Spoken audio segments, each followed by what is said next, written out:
But for everyone who doesn't know Nerdino, this is Nerdino. Originally getting his degree in engineering and business and working for a bank in London, he made the transition to astronomy when he was living in Japan. And he went on to get a PhD in astronomy from the University of Illinois. Nerdino originally started researching white dwarf stars and then cosmology and the cosmic microwave background, which I had to look up because that kind of all those words together kind of broke my brain for a second. He then worked as a professional astronomer at NASA's Jet Propulsion Laboratory in Pasadena, California for about a decade. And now he works as a powerhouse of science communication on Twitch, Instagram, and YouTube, striving to teach the world about space, stars, and the university around us. So I'm just so glad that we get to chat. And my only little background of astronomy and NASA was that my grandfather worked for NASA for a little bit, and my father went and got his aerospace engineer degree. Unfortunately, just the wrong timing from when a lot of things were not going well for NASA, but worked a smidgen of it. And so we have lots of beautiful pictures of NASA of the lots of really amazing things like in my house from my grandfather. And so I know the very, very tiny basics. Oh, that's awesome though. Yeah, it's amazing how many people do have family, or they're like, oh, my dad worked at one of the centers, or a grandparent, or somebody, then an uncle. Yeah, everyone has the same reaction. I think it's like, oh, it's cool. All right, let me pull up. I got to get. But thanks for having me on, and yeah, thanks for that great introduction. That's pretty much the whole story. I'm just gonna go. I'm gonna go now. That was it. I just have to pull, let me see.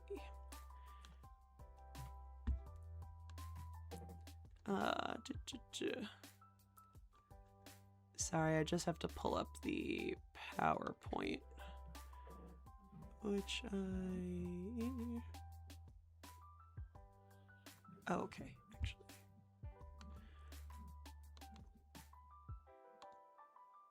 I'm always surprised. I mean, I know like astronomers are pretty disagreeable with each other, and all scientists kind of are, but I'm always shocked by how many big like arguments and fights there are in archaeology and history about like, oh god, I don't even like. There's just sometimes it is kind of crazy, and like it doesn't seem. In some cases, it seems like there's lots of stuff going on publicly, and then you don't even have any idea about all the stuff that is going on like really behind doors or like behind journals. And I've told this story occasionally before, where the I had to, for my thesis, which was on ancient Egyptian dogs, my professor made me write a section at the very beginning of the thesis all about what does a dog look like versus what does a like similar animals that you might get confused for a dog. He made me write like a little section about that. And that involved me having to read I think it was at least 3 papers where 2 people were arguing back and forth about if hyena was a delicacy in ancient Egyptian diet, because of like 5 depictions on Old Kingdom walls where it looks like they're being fed, like force fed. And these people just went back and forth being like, no, one person was like, yes, they're being force fed. And the other person was like, no, they're actually pulling out their tongue. And I'm like, why did I have to read 4 of these papers? And I like, yeah, it was like the stupidest. I just never realized that like you could do such directed like targeting in journal writing. That was like a kind of new thing. When I saw that, I was like, that doesn't make any sense. But this is when I really needed 3 monitors, but we will figure it out. All right, I think, oh my gosh, do I have it? That's probably gonna be the best we're gonna get. But yeah, so we can kick it off in either way of like what we want to talk about first. And I guess I go for it. I guess the reason I brought up the disagreements is because the very first thing I was reading was about this Nabta Playa or Nabta Playa. I'm not sure how you pronounce it exactly, but there was a bunch of people who were like, oh, well, it was an ancient sort of river basin, right, with all this water. And there's all these archaeologists arguing about whether they were herders or whether they were nomads or whether did they keep animals? And and all this other stuff. I was like, oh my gosh. And then you get to the stone circle, and some people are like, yeah, it's just a circle of stones, and other people are like, no, it's a calendar, and it's Yes. Yeah, Nabta Playa is unfortunately when you get to pre-dynastic sites, so you get these really really old sites before you get the reunification of Egypt, where you actually have like one person who's in charge of kind of everyone. It gets really complicated, and it's really really hard to kind of decipher, okay, how are we going to figure out exactly what they're doing, because they're also not, this is like, it's not pre-writing, it's during writing, it's when writing is being developed, and so you're not going to have anything there, and that's where it just leaves up to so much interpretation of what it possibly could be. And there are not a lot of stone circles in Egypt in comparison to like later ones that you do see obviously in Europe, megalithic structures. And even like this one, which obviously this one is a reconstruction, this is really small in comparison to like Stonehenge and some of the other really large megalithic structures that you see in Europe. And it's definitely possible. A lot of these things are possible, and we do know that the stars were very important to the Egyptians, and lining up with, it's not even lining up with it, it's just watching the rising of one important star that became the star Sirius, which was called Sopdet for the ancient Egyptians, which was a goddess. So she was a god, or sorry, not Sopdet, Sopdu.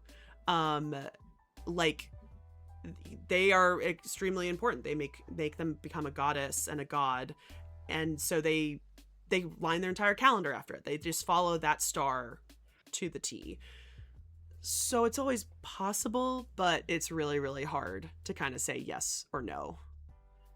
Yeah, and it seems like they were mainly, or not, so they had many reasons, but one of the reasons they were so interested in following the stars and also figuring out, it seems as though the alignment of this structure with like the summer solstice is pretty well supported, and that makes sense from a sort of agricultural point of view, right? You want to know when the middle of the summer is so that you can plan.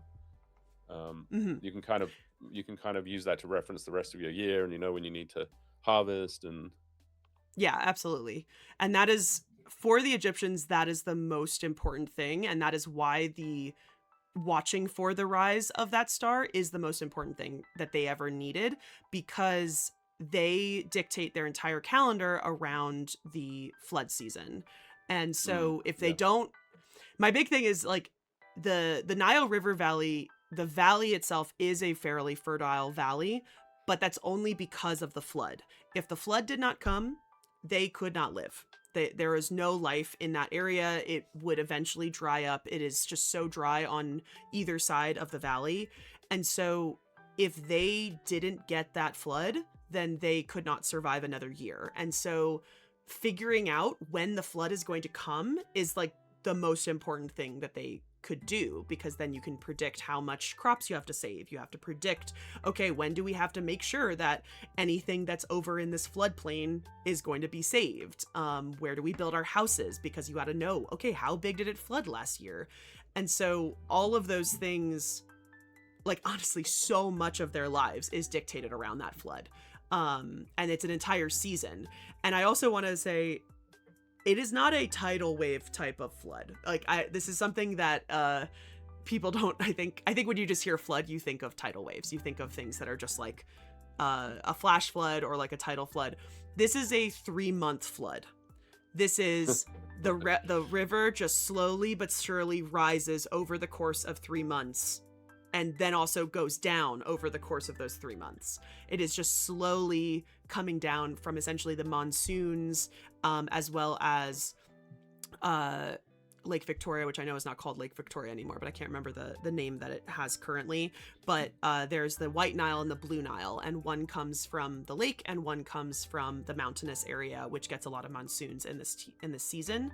And so it's just all of that water slowly flowing north to the Nile Delta. And it's bringing this really fertile, silty soil, which also allows their desert land to be fertile. And so without the flood, they no one would have been able to live there. And so it's very vital and important. And it doesn't surprise me that they start dictating their calendar. They start dictating everything around when that star is going to rise, because they think, and they're usually pretty accurate, that the flood season will start around when that star rises. So people were asking about Sirius. So I think so it disappears from the Egyptian sky, right, for about 70 days during the year, because it's below the horizon. And then when they see it in the morning, the first time they see it in the morning, they know that their flood is very close. That's why they're so interested in Sirius. Yeah, absolutely. Yeah. But yeah, so Sirius is definitely the thing that they have to have, and it's the most important factor of Egyptian astronomy. And for a while, it's one of the only things that they really, really focus on with astronomy. There are some other small parts that kind of pop up in different time periods, but most of it is focused on that for a long time, until you kind of get to first intermediate period ish. Then they start sort of expanding and then studying the stars, or at least we'll say this, at least with the documentation that we have surviving, it doesn't appear that they're doing it as much in the like late pre-dynastic and early old kingdoms. Yeah, it's super interesting. And then I put this in here, and I know we talked about this, but about how the pyramid of Giza is aligned towards the pole star, which I think we should say that all that means is it points north, right? So the pole star is one possible way that you could use to find north. Obviously, you could use a compass. And for those who don't know, the pole star changes, right? Because the Earth is actually spinning a bit like a top, right? It has this wobble over, I think it's 22,000 years or 24,000 years, something like that. And so what we have now as our pole star, Polaris, which is not a very imaginative name, but anyway, we have Polaris. Back then, it would have been a completely different star called Thuban, which was in the constellation of Draco. That's so but cool. you can rotate the sky backwards and figure out what it would have been then, that they would have been looking at. But I don't think it was clear whether they were really trying to align these things with the star, or were they just trying to align them north-south, Yeah, it's difficult because we don't really know if they have the concept of north and south, because, or at least the same concept of north and south that we have today, because one of the things that's always very confusing when you talk about ancient Egyptian geography is that Upper Egypt is in the south and Lower Egypt is in the north. And they use those terms in ancient Egypt. This is not just a term that we use. And they are mainly going by the flow of the Nile. It's kind of two reasons. Most of the time it's because it's the flow of the Nile. The Nile is coming from the south and moving to the north. Or in addition, the south is a higher elevation. It's not much, but it is a higher elevation. And so in our modern mindset, the whole country is flipped in, like, they are seeing the south as the north, but like, again, it's hard to see do they understand the difference? Are they just going by upriver versus downriver? We do know that they lined things with solstices and with the sun. We have lots and lots of evidence of that. We have in Abu Simbel, which is a temple in the very, very, very south of Egypt, I always forget if it's a summer solstice or the winter solstice, but I think it's the summer solstice. The sun directly goes through the main entrance of the temple, and then goes through, there's like 4 main portions of the temple, and in the very back would be considered the Holy of Holies, and it has statues of 3 gods and Ramses the Great deifying himself as a god, as he usually does, and that sunbeam just goes straight down that hallway, and it's essentially a very expensive ticket now to get on that day. And they actually, modern Egyptians have reflected this now in the Grand Egyptian Museum, which is their brand new museum out in Giza, where their beautiful entrance to the museum has all these cartouches and has all these names of ancient Egyptian kings. And there's a massive statue of Ramses the Great that would have been, I think probably for his, it's either from Tanis or it's from his Ramesseum, his mortuary temple. And the they left one of those squares of the cartouches empty.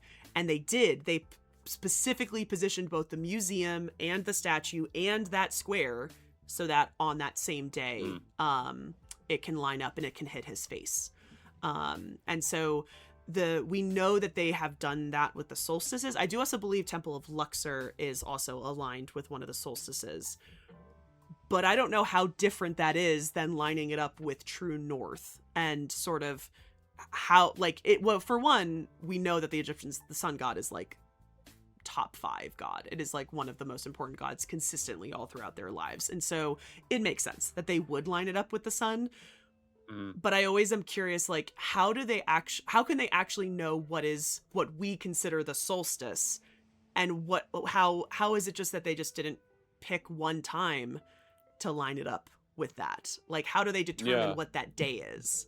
So they must have, I guess, been measuring the height of the sun in the sky, right? Throughout the year, and they must have figured out, it's when it's at its highest point, that's the longest day, and then of course you can measure it to the lowest point, and I guess like the equinoxes, well, for them, I guess they're pretty close to the equator, so the equinoxes truly would have been fairly close to equal day and night, so they could probably divide the year up that way, because they did have they were the first, I think, with the 365 day ish calendar, right?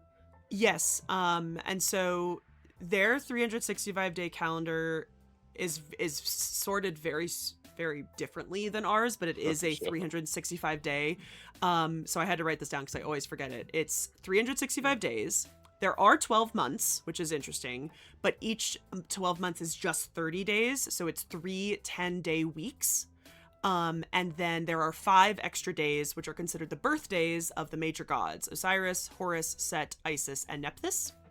And there's a whole legend along with it where one of the gods banned one of the other goddesses from having more children, and so she negotiated with the god Thoth, the god of the moon, to add more date. Like I think it was sort of one of those things where you just change the wording, and it was like, oh, you're not allowed to have any kids during the year. And so she negotiated with him to get 5 more days in the year, which was pretty funny.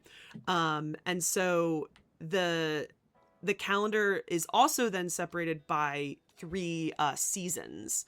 So there's the flood season, which is called Akhet. Then there's Peret, which is the growth season. And then there's Shemu, which is harvest season. And the new year is around mid-September, which is the beginning of the inundation. So you celebrate those 5 birthdays, and then the flood season should start. I see. Well, that makes sense. But yeah, it is interesting that they do get that 365-day calendar, and I always wonder about that, because like it makes obviously our months are not all the same length and stuff, and so theirs seems like just a touch more practical sometimes. It's just like, oh yeah, 3 10-week days equals a month, 3 seasons, which makes sense that they don't really have like a winter because they're in a hotter climate. Right. But yeah. Oh yes, we do. This is my worst. The only guest lecture that I have not recorded was with e to the 2 pi I, and we did a whole thing about ancient Egyptian math and talking about their number systems. And it's the only stream that I've lost because I forgot to save it. And it's like the bane of my existence because I learned so much from it. But yeah, there's a lot of different number systems, and Egyptians is, I think 10. But I think, yeah, Sumerians have a completely different. There's so many weird ones. He knows so much about those interesting historical numbering systems. I know. I lost we should actually. Can we get a shout out for each of the 2 I5? Yes. One of my mods could do that, maybe. I was gonna say we just need to redo it because I regret that one, losing that one so bad because it was so good. It's so frustrating if you forget, right? Because you've got like 2 weeks and then it's gone. Yeah, that's what happened. Yep. Yeah. I have to do it like immediately after I stream, or else because I've lost a couple, but that was the worst one because it was the first guest lecture and only guest lecture I've lost. And I think with the 2K, it's actually even worse because it's you have a few days. Hi, Remember Beards. Don't interrupt. Absolutely. But I know some people might ask when we get to the Great Pyramid of Giza and other pyramids lining up with things, and I'm just gonna nip this in the bud because I know somebody's gonna ask the question. Um, y'all have maybe seen literally the best way I can describe it is always just like on Facebook, and it's just a picture with the with the pyramids, and it says the 3 pyramids of Giza are aligned with the stars of Orion's belt. Da da da da. Isn't that cool? And it just says that. And I joke, I like literally I believed this for quite a long time because I knew again about the solstices. I knew about like how they did line things up with certain things, and so I was like, that seems reasonable. Yeah. Right. And then genuinely, I only really discovered this when we did the guest lecture with Moo Hoodles last year, and she asked me that question. She's like, can you confirm or deny this? And I was like, oh, okay, yeah, I'll go into it. And that is when I stumbled upon just absolutely pseudo-archaeological BS that I couldn't even believe that had kind of been so simplified when you watch it and when you see it on social media, because it is not that old of a theory. It only goes back to about the 80s and the 90s, and it is called the Orion correlation theory, which you can look up in greater detail. But it essentially, it not only says that yes, the 3 pyramids of Giza were built to align with the 3 stars in Orion's belt, but that specifically it was lined with Orion's belt for where the stars were 10,000 years ago, not our 3,000 years ago, which we have for, or 4,000 years ago, which we have for when Egyptologists believe the pyramids are built. And so that, like, again, blew me out of the water. I was like, wait, you're saying, because if you didn't know this, actually, so it was originally introduced by a guy named Robert Bauval, but then it was picked up by Graham Hancock, which some of you guys might recognize as a really massive pseudo-archaeologist who has picked up essentially any crackpot theory lately and only has really more become famous in the mainstream because of a Netflix show he had last year or 2 years ago or something. And I had no idea that he was even doing this stuff in the night. Like I did not realize who he was until he's been a crackpot for a while. Yeah, that he's got shook decades me. of experience. I couldn't even believe it. I could not believe that he had been connected to this so early. Like it seems crazy. But yeah, so we know that obviously the stars in the sky have technically like shifted since the pyramids were built, but the theory is so focused on their belief, which is another theory that is essentially connected into it, that the pyramids were built 10,000 years ago. And it is just tied into the pyramids are older than we actually think they are, all that crackpot theory. But then there's also so much more to this theory, in which the Sphinx is supposed to be the constellation Leo, and the Nile is supposed to be the Milky Way. When actual astronomers looked at this, they were like, Leo's on the other side of the Milky Way from Orion. They're not even like next to each other. Like it just doesn't work. It just doesn't line up like to what it would like. It would literally be that the whole like everything just changed. And to top it all off, the constellation of Leo, the concept of that constellation as Leo and as a lion was not introduced into Egypt until the Ptolemaic period. Because those like the constellations as creatures or as animals and then kind of getting into astrology was not brought into Egypt until the Greeks, who stole it from the Babylonians. So yeah, it's crazy. So I actually found a good astronomical reference to this. Mm-hmm. I don't even want to call it it's not really even an issue, right, for most scientists. But yeah, there's a link there to a thing that goes over it and shows that actually they don't even line up with Orion unless you invert one of the other of them, and like and then of course you get into like those same people think that there was technologically advanced civilization that lived in the pyramids, and Yeah. it's like It's it's all part of the same thing. it's all part of it's all just part of this grand scheme, and my favorite part about it is that they don't have any actual explanation of like who did this, like who did the building. Like they don't say it. Like they just don't say it out loud. They're just like, yeah, it's 10,000 years older than we think it is. I'm like, okay, so who did it? And like you cannot tell if they're going to go the aliens theory or if Right. they're going to go the ancient Europeans who came in and killed all the Egyptians, so it's actually white people, which also is also just aliens theory, which is like my favorite thing, is that all alien conspiracies, especially involved with Egypt, but also with Mesoamerica and stuff like that, they're all racist theories. And so that's always a fun like turn that you can take with it. But yeah, they never really explain it. They just never really say anything. And then to top it all off, they only ever talk about the pyramids of Giza. They never talk about any of the other ones.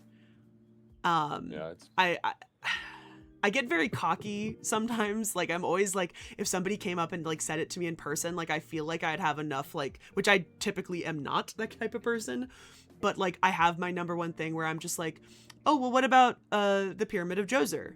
What about the Pyramid of Teti? What about the Northern Pyramid of Maguzma? Because like nobody knows that pyramid because it wasn't finished. But like they don't care about any other one.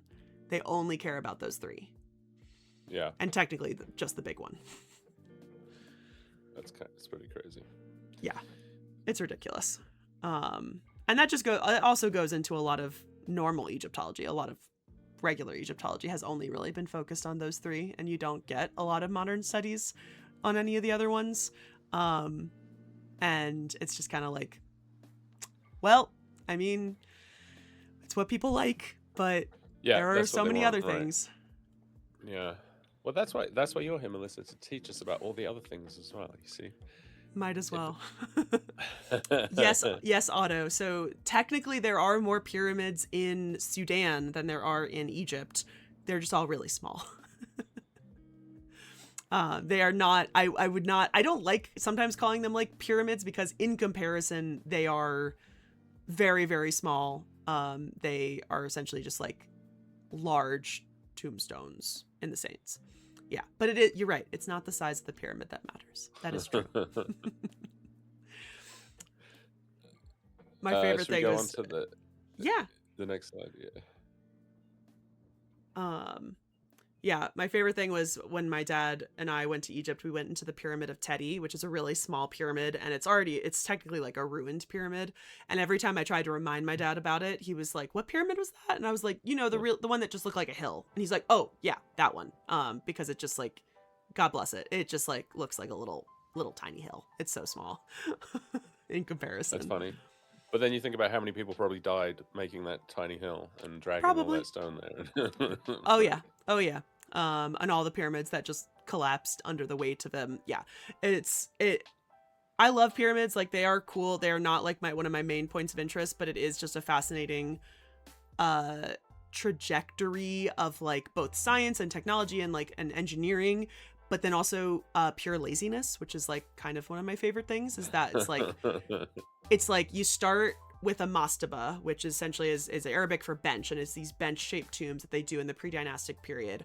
And then one dude, Imhotep, is like, what if we put the mastabas on top of each other? And so he develops the step pyramid, and then somebody goes, why don't we fill in those steps and make a smooth-sided pyramid? And like, it's just that very logical, very easy trajectory, and then it just goes severely downhill because they make the pyramids of Giza, and Khufu dies before his pyramid is done, so his son Khafre has to finish him while also starting his own pyramid, and then Khafre dies before his pyramid is done, and so then Menkaure is like, well, I'm gonna build a really small pyramid, mostly because I have to finish my dad's pyramid, but also because the plateau completely dropped off and I don't have the space to do it. And then you get to the Middle Kingdom and they get so purely lazy where they are taking stones from the other pyramids and building their pyramids with rubble on the inside. And so they just all collapse. Like literally there's not a pyramid in the Middle Kingdom that's like a nice one. Like they're almost all fully collapsed or unfinished in that case.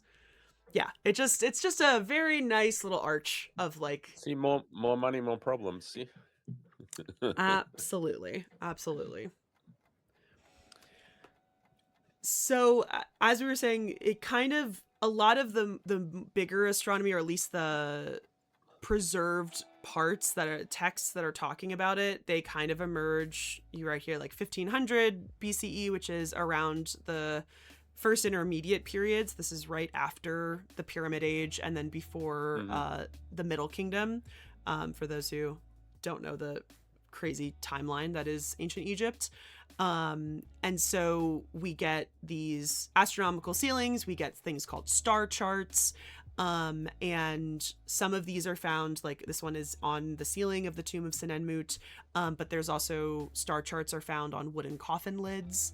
And these have paintings of ancient Egyptian deities, things called decans, which I have a lot of trouble describing what a decan is, so I might genuinely have to read a definition of it.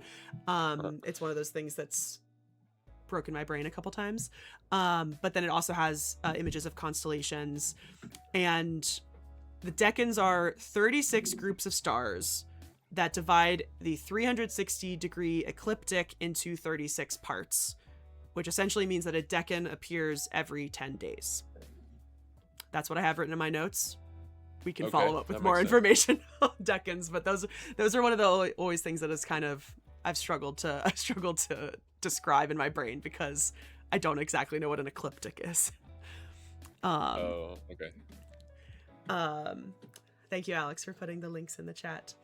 A lot of ancient Egyptian stars are shown, and stars or constellations, like groups of stars, are shown as a god sitting, standing or sitting on a solar bark, so a boat, and frequently will have like a star as their headpiece. I always love the ancient Egyptian depiction of stars because I jokingly call them starfish stars because they're very long and look like little starfish. Um, and another really kind of important concept to understand of like, did the Egyptians understand what space is and sort of how do they understand the sky? The sky for the Egyptians is a goddess. So her name is Nut. It is spelled like nut. It's pronounced like Newt. Um, and she is one of the like earliest deities, and she's sort of in this family tree. So she is like the mother of a lot of really important gods and grandmother of the big trifecta with Osiris and Set. And she is depicted as a woman, a blue woman covered with stars. And you will frequently see her depicted with her feet on the ground. Essentially, she's planking. That's the best way to describe it. She's planking above the sky, and she swallows the sun every night, and then gives birth to him every morning. And so he goes through her body as the night sky. Her husband is Geb, who is the god of the earth, and he just lies down kind of underneath her. And then their child Shu, who is the son of she's more in downward dog. That's a very great way to describe it, Otto. She's not fully planking, but she's kind of in a downward dog position. Her son Shu is the god of the air, and he holds her up. So he holds her. He stands on his dad Geb, and he holds her up into the sky. Totally makes sense. And so it's very, very important, like knowing, because again, the sun god is like one of the most important gods. And during the night, Ra has to fight this giant snake deity called Apophis or Apep. And if he does not defeat Apep during the night, the world will end, pretty much. And so Nut as a goddess is extremely important because she is that place. She is both that day and night place where she swallows Ra and gives birth to him every morning. And so you see her depicted everywhere. And technically, like even on this star chart, with you see all of these different stars, that is her. Like she might not be depicted as a woman in that case, but it is her. And you'll see her, you will see like her body on a lot of like ceilings in a lot of the tombs in the Valley of the Kings. you'll see her, she will go the entire length of the ceiling, where suddenly you'll see her face, and then the rest of the ceiling is stars, and then suddenly you see her feet. And she is extremely important for the sun deity and life, but it's really difficult to understand if they saw her as space as we see, like if they saw her as Right. this infinite space outside of the world. It's really difficult to kind of contain that concept, even though they obviously saw that the stars are in her, but it's unclear if they understood what a star is, really. Yeah. Well, and you know, there were many, of course, through the history of astronomy, there was people who believed that it was a sphere with the stars fixed to it for a long time, right? So there was no Hmm. concept that there was anything behind it, you know. Yeah, Um, absolutely. It um, does, in the pyramid text there is, which is dates to the Old Kingdom, there is a couple lines that talk about when a king dies, he would rise into the sky and become a star. And so it does seem that they understand that it's like it's above them. It is a place that you potentially could go. But what they understood as a star itself is a little bit harder to understand. I got you. And you mentioned the ecliptic as well. Hmm. Um, so the ecliptic is actually super simple. It's just if you imagine as the Earth goes around the sun, if you imagine just drawing a plane through the orbit, right? That Okay, orbit is in a plane. That plane is the ecliptic. gotcha. Okay. So it you could think of it as it extends to infinity. It's not just, you Yeah, know, it's not just around the Earth. So you can then project that onto the sky from the Earth, and got it. you'll essentially see it as the path of the planets and the sun across the sky. They'll be somewhere close to the ecliptic, obviously, because and like some of the planets are slightly, you know, they're at slightly inclined orbits, so they're not Hmm. always Yep. exactly on the ecliptic. But once you get a sense of like where the sun and the moon are going across the sky, Hmm. that's kind of the ecliptic. And that's always the first thing the reason I use it is when someone says, "Is that a star or a planet?" I always look and I'm like, "Well, is it close to the ecliptic?" Because if it's like somewhere Got else it. in the sky to the ecliptic, I know it's not a planet. And then if it's towards the ecliptic, I'm like, "Oh, now I have to figure it out." but it's like a Got it. good Okay, yeah. That makes a lot of it's sense. a good check. So yeah, so it is this track. You know, there is a way of projecting it onto the sky. Yeah. Okay. Yeah, That's it's very super interesting. interesting. Yeah, so it appears the Decans start to sort of appear in the first intermediate period. I find that it's sometimes very hard to distinguish when, like, we talk about ancient Egyptian astronomy, because so much of it is brought by the Greeks and the Romans. Yeah. And so it is sometimes hard to really decipher, okay, when are we talking about this? Sometimes. But yeah, and a lot of things. I did a video recently about astrology specifically, and having to talk about how, like, everything that you see that has, like, that you will find star charts of Egyptian astrology, and I'm like, there's no such thing as Egyptian astrology. It's just Mesopotamian astrology that was taken by the Greeks and then brought to Egypt. And there's like very little. Sometimes they made little changes to animals that are in the area, like I think Ursa Minor was a jackal instead of Oh, I see. Yeah, instead sure. of a bear and stuff. But like it's not. There's very little things that are inherently Egyptian that come from it, and I think that's also just because people don't have a great concept of what was life like for the Egyptians during Greco-Roman rule.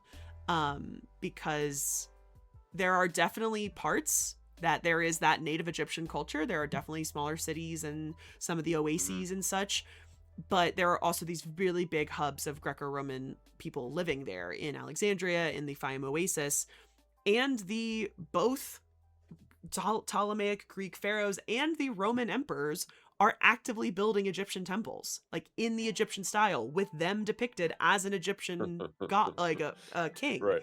And that just like takes the it just completely mixes up people's perceptions of, like, no, the Dendera ceiling. Dendera is this amazingly beautiful temple, which is probably the second most well preserved temple because it still has a ceiling, and it has oh my god, it's just like the entire ceiling is just covered with depictions of Newt and depictions of all of these gods and all of these constellations in these solar boats, but it's inherently just a Ptolemaic temple. Like Cleopatra and her son Caesarion are on the side of the temple. So it's in an Egyptian style, but it has actual Egyptian, like it has so many aspects of it, but it's such a melting pot that I think people don't, it's hard to imagine. It's hard to imagine how that culture mixing is affecting what is Egyptian and what is being Right. imported in Yeah, as for a sure. concept. And that happened over, I don't know, like 1,000 years, right? Or 700 years or something. So it's there's Yeah. this long mixing. And during that time, the Greeks' ideas about the sky and astronomy were changing as well. So like Hmm. they were sort of learning and Yeah. coming up with new models, and eventually you end up with the Ptolemies, this model. He manages to make this model of a geocentric Hmm. solar system that actually kind of works ish. I mean, he has to fudge a few things, Ish. but it sort of works. Yeah. Well, it's wrong, right? So it's not going to work perfectly. Well, it's wrong, but it worked at the but the time. church, but the church thought it was pretty cool because that was important to them. Hmm. But yeah, I mean, for for almost 2,000 years, right? We had um, this idea of perfect circles and perfect spheres, and a geocentric solar system from the ancient Greeks, and then, as you said, they were mixing with the Egyptians and the Romans, and there was a whole and then of course a lot of this was lost, and a lot of the Yeah. information was lost in the Dark Ages, and then you come back, and there's sort of the Arabic astronomy is kind Hmm. of like dominant because they're the only ones that actually Yeah. preserve any of the Yeah. knowledge. So it's like super interesting, but it's really, I think, difficult to, yeah, like you said, you can't really say, oh, this was an Egyptian idea, and this Yeah. was a Greek idea, and this was a Roman idea, and his. Yeah. There are a few like pieces of it that you can attribute to individual people, but Hmm.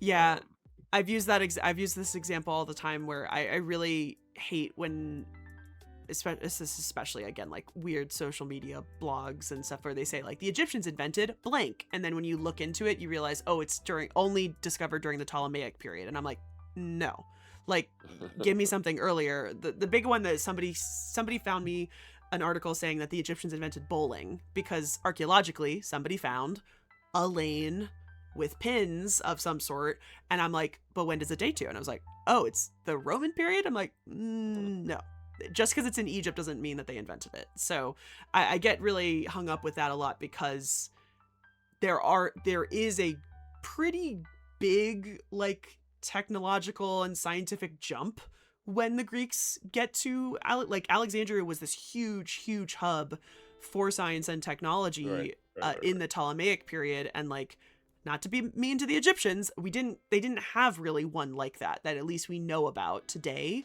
And we don't know almost any ancient Egyptian philosopher or ancient Egyptian engineer. Like we have Imhotep was, and the thing is that's funny is that we know about him because he designed the step pyramid of Djoser in the Old Kingdom, in the pre pyramids of Giza, the first pyramid ever developed. And in the late period, like literally thousands of years later, he's worshipped as a god. Like they just are like, this guy's awesome, he did that, but he also gets all these attributes of being a doctor and a scribe. Like he gets uh-huh. all these other things that I'm like, I don't know if we know he did that, but okay, go for it. But yeah, it's like we don't have those names for Egyptian. We don't even have scribes' names or artists' names, which are things that you get recorded when you look at the Greek and Roman periods in Egypt and outside of Egypt as well. We have that severely lacking. We don't have a lot of names of people, which is kind of sucky. Yeah. Um, Yeah, unless they're related to the pharaoh. Like I think we know another. I think Ankh-Off was an architect of the Pyramid of Khufu, but he's literally Khufu's brother. So, like, was he really the architect or was he given the title? Like, we don't have a lot of the big names of engineers or Wait, architects or something. are you saying that people in the government in ancient Egypt were giving jobs to their families? That doesn't sound. Are you sure that was happening? Yeah.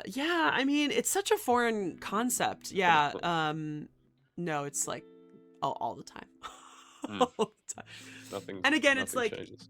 the funny part about it is that it all depends on preservation. I think that is something that universally as a science communicator that you just when you're talking about history, like I have to be always what if or maybe, or like I have to give that option because who knows, tomorrow we could find the name of an architect of one of the pyramids who's not related. But at the Yeah. moment, Yeah. we don't have anything else to say. And so it's all based on what is preserved, and the older you look, the less we have preserved. Yeah, and I think that's actually a really good point because the typical scientist is always going to hedge and always be like, well, whereas your typical pseudoscientist or somebody with a Yes. conspiracy theory can just be like, this is how it was, this is 100% right, you people are idiots, you don't know what you're talking about. It's like, and then your scientists are like, well, it could be, we don't know, we're not sure, Yeah. and it's like, it's I tough will to. never be exact. I will say possibly or probably in my videos like a bajillion times. Hi, Draw Curiosity. You didn't miss Hey, that Draw, much. good to see you. Um, but yeah, it's something that is so horrible. Like obviously there's so many other Mm. pseudoscientists, but for history it's just like no, like no. And as an archaeologist, I've talked with other archaeologists about this. There is like a deafening anxiety that I'm pretty sure many archaeologists and probably more historians, but I feel like archaeologists are one of those because we are the physical historians. We are the people that are actively pulling up things, and we are those interpreters. We have to look at what we find in the soil, both objects and features, and have to then reinterpret it and then pass it on to the public. There is just like a deafening anxiety that we are always wrong, Mm. and that like I've always like I pick up something and I'm like that this is obviously a pencil, but what if it's not?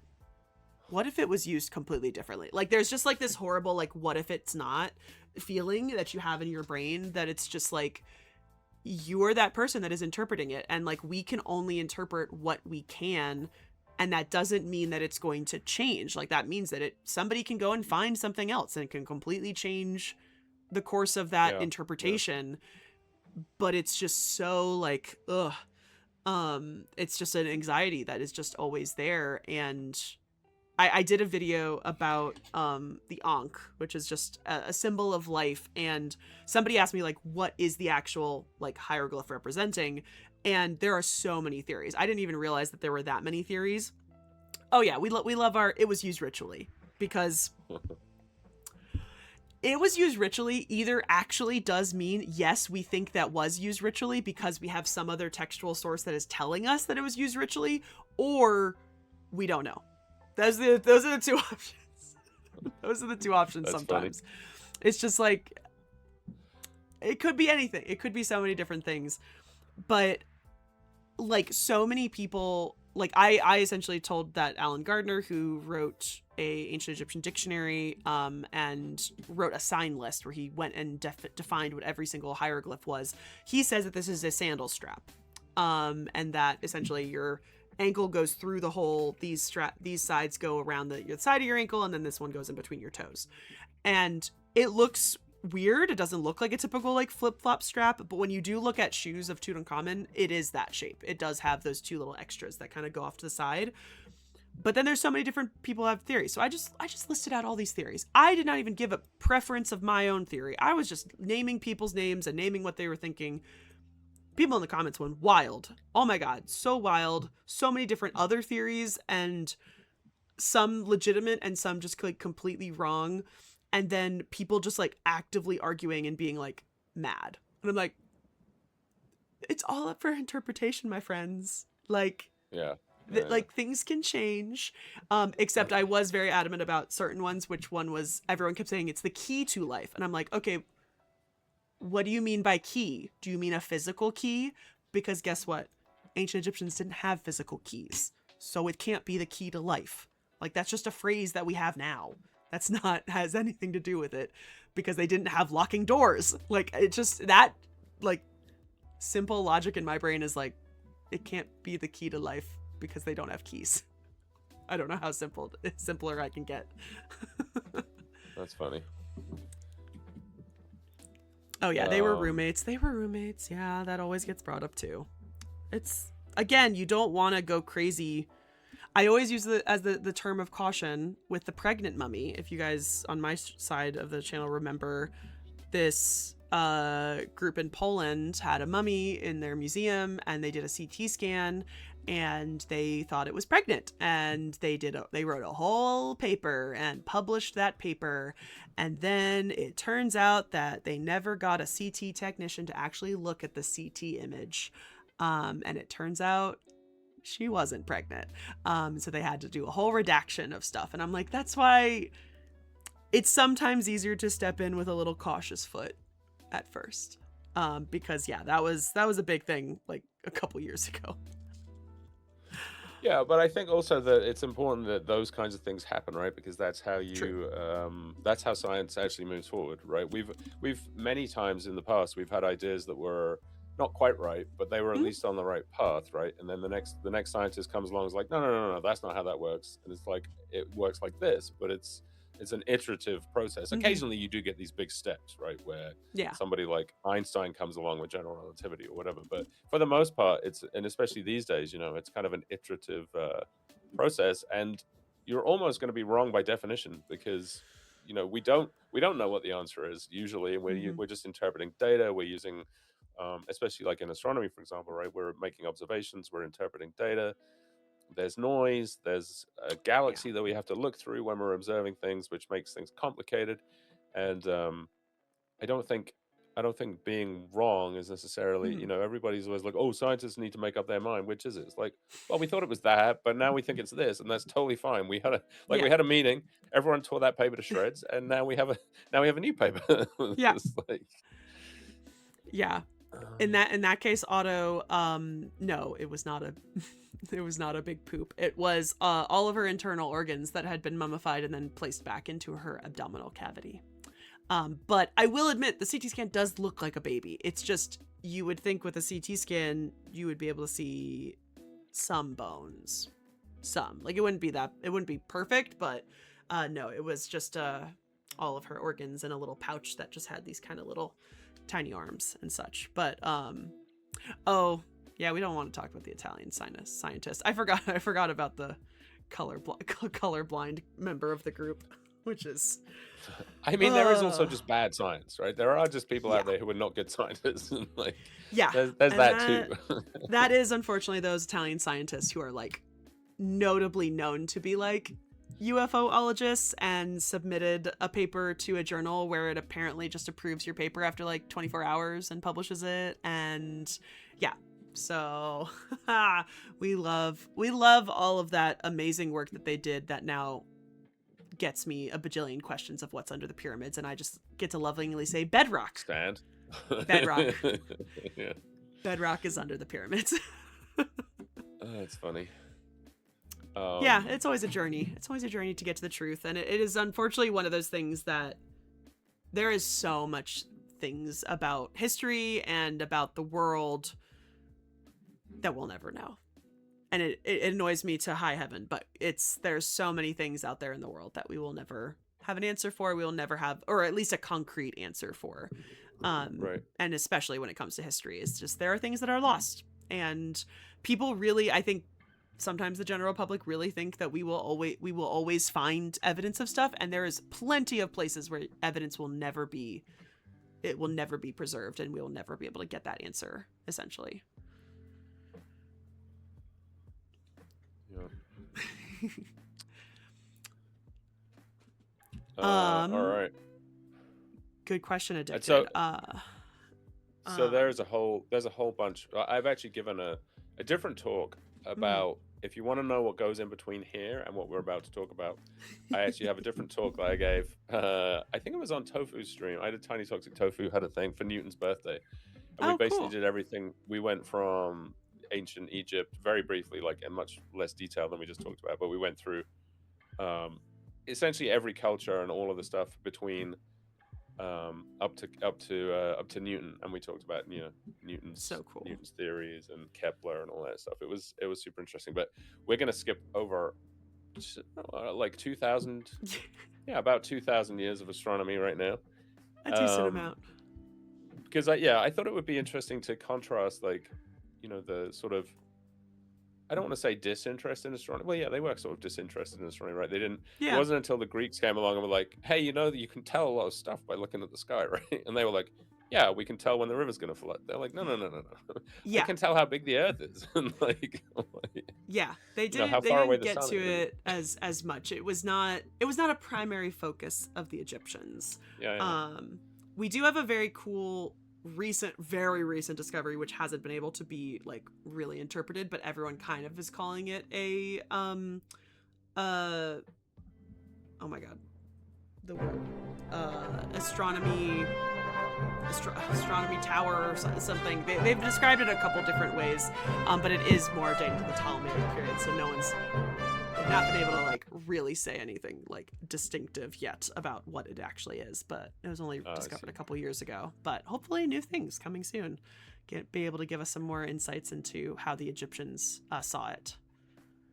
Yeah, that's super interesting. And the fact of the matter is also, of course, you can survive quite comfortably without, as long as you know when the river's going to flood. You don't actually have to care that much probably about Yeah, the Egyptians I have found over time are fairly practical people, and they really won't sometimes try a lot of like extra stuff, sort of like they will just accept what is gonna happen and not really try very hard like later. And I think that is, they focus on what they want to focus on. And I typically use Yeah. that as an example because their pottery is so boring. Like almost all of their pottery, 5,000 years, no decoration, nothing, very utilitarian. And I always just say it's like, it's not that they just like didn't want to do cool pottery. It's that they were focused on other things. They Yeah. wanted to do Yeah. other things, and they knew that, hey, I don't need to focus on all my pottery being beautiful. It's just pottery. And so it's they wanted to put in that focus into religion or into mummification or into decorating their tombs. They didn't need to decorate the things of the living, for Hmm. example. And so it's Yeah. they're very practical in a lot of ways like that. They're just like, they only do what they need to do to live and survive in the area that they lived in. Yeah.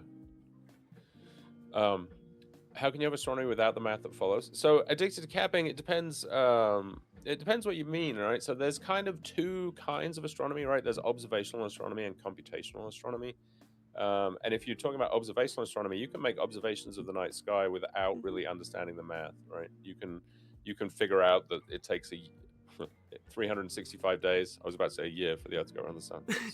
It takes 365 days for the Earth to go around the sun. You can plot the positions, um, and then once you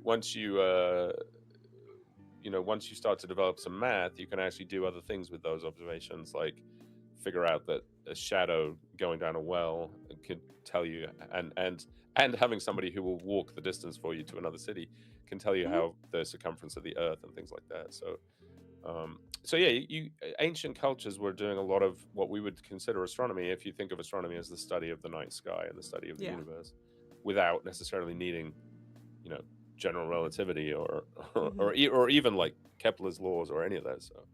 And that took a Yeah. long time for that to be developed, for that math to actually be developed, right? The Greeks were still, I mean, Aristarchus came up with the heliocentric model, but the Greeks were trying to fit their math into geocentric models for hundreds of years, Hmm. somewhat successfully, it has to be said. But it was Yeah. complicated. Like they needed all these little circles within circles, Hmm. and because they had to try and explain retrograde motion, and Mm. which is From what I difficult if you, yeah, go ahead. from what I remember from, we don't have a lot of Egyptian math like preserved. We have a few papyri that are pretty good, and they have a lot of, they do have like geometry, and they have calculus, and they have pretty good in comparison to what that I was surprised that they had kind of the knowledge to do that. But what the funny thing that we talked about when we did our lecture with each of the two pi was that a lot of their geometry is the based on the things on the ground. Like it's what is the they had a specific word for the angle of a pyramid. Like how do we calculate that angle? And so like I don't remember at the moment if they had anything that was specific to night sky, at least from what we have preserved, and we don't have a lot. Again, probably up until the Greco-Roman period. They do have a good amount of geometry though. And that makes sense, right? That with what you were saying before about they're just very practical. It's like, well, I don't need all this math. I just need the math that tells me like how high the pyramid is or whatever. Yeah, right. and the dates, and yeah, they don't need as much of it. But a lot of the stuff was very practical, and the papyri that we have preserved, which are always so funny, are they're essentially just a giant list of word problems, which is so interesting and weird. And a lot of it has to do with a lot of papyri that we have preserved from a variety of things are sort of, they seem to be giant example sheets for either for people like mathematicians or architects or scribes to learn, like just, and in some cases just how to learn how to write. And scribes would just repeatedly write over and over again. And we have sort of these, they don't make a lot of sense to kind of us, but they just seem to be these kind of textbooks that a lot of their medical papyri is like that. It's just a giant textbook of every possible ailment and cure for a variety of things. A lot of repetition of like, this is the same thing, the same thing, the same thing. And so it is a lot of those papyri. It's like, is this actually like somebody testing out math, or is he just repeating something over and over again just so he can learn how to write and learn how to do math? Yeah, like somebody discovering a kid's scratchbook where they're learning cursive or whatever, right? Like, very, very, very much so. Somebody trying to figure out, well, what does this mean? Wow, this is interesting. It's like, no, actually, it's just yeah, it is really hard sometimes to like fully kind of determine, okay, wait, what am I actually looking at? Because like a lot of literature stories you'll look at, and scholars will describe them as like, okay, this is definitely this papyrus comes from this time period, but this story might come from earlier, and these linguists do this by looking at how certain words are written and the language of it, right. And they're like, yeah, it probably is much earlier. And I'm like, okay, but wow, how do you know that? And I'm like, oh, it's because everyone's just writing these things down, and you see mistakes, and you see when you're looking at hieratic, which is sort of a cursive shorthand form of hieroglyphs, you see scribes have handwriting, like it is not as like you have to reinterpret every single one that you look at, because some scribes will just write a certain they'll go with the A with the serif on the top, or just the A with the circle, and you have to like figure out which one is which. And it's why I never learned how to read hieratic. That's actually funny, Uncle Bildren. Yeah, that's true. Like, in the future, historians will be asking why American society in the 20th century was obsessed with the brown fox. And why was the dog lazy? Why was the dog lazy? Is it a metaphor? Is it a metaphor for something in their society? Oh my god. That is such a good point. Oh my gosh. Yeah. History is super interesting. It's a very famous archaeology paper that a lot of archaeology like 101 students read, is all about if like in 100 years or in 1,000 years or something, we go back and research the world around us. Why were people worshiping a an arched M, a golden M? And it's this whole article about I think it talks about like toilets as well, and it's just like, why does everybody have 2 or 3 toilets per house, and like what is this used for? And it's this completely reinterpretation of like, if none of that gets recorded for 1,000 years and you don't know what McDonald's is everybody gonna think it's a cult? And it's like, I mean, yeah, potentially, depending on what's preserved. If somebody took all the friars out and the registers, it kind of looks like a church. Like, it's like all these weird things that you could just completely reinterpret very easily. We worship the god Ronald. Yes, the clown named Ronald. Absolutely. What was the fixation with apples? Yeah, a lot of apple things with a bite out of it. Why does the apple have a bite out of it? Yeah. And why do we find so many humans with burnt mouths?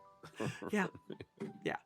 And it is a common thing, Otto, that I've said, where people will jokingly say like, oh, you're gonna dig up my grandma, or you're gonna dig up me one day, and I'm like, no, I'm probably not, because more than likely you're going to be buried in a cemetery that's going to have a record, and like I'm going to know where that cemetery is, and you're going to get a plot, and I'm not going to go bury up that cemetery unless something needs to be moved or there's a scene of a crime or something like that.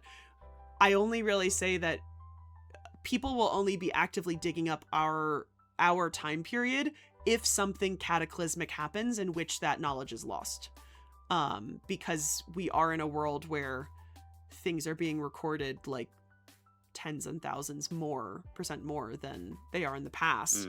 And so, and technically we do technically excavate now because we find lots of candy wrapper trash and lots of normal trash, and as my collections manager at our museum says, 20th century trash and junk. And she discovered that in her collections there's a giant piece of a modern toilet, and she says, if I can start deaccessioning things, this is the first thing to go, because we don't need giant chunks of a gross toilet in our collection. And so the world will only really have to actually start actively investigating and researching our time period archaeologically if something crazy happens in between now and then. Yeah, for sure. That's funny. I'm sure. Yeah, exactly. No seashells. Is there any correlation between the earliest astronomy, the discovery of the planets, that can be thought of today as being used for worship? I mean, many ancient civilizations used to think that, like Melissa was saying, right, about the Egyptians thinking that of gods, like the sky was a god and the earth was another a god. There are many other cultures that revered the planets, or they gave religious significance to the planets and eclipses, especially, right, and things like that. Yeah, absolutely. So I don't know about. It depends what you mean by worship, especially worship with a capital W. I'm not sure.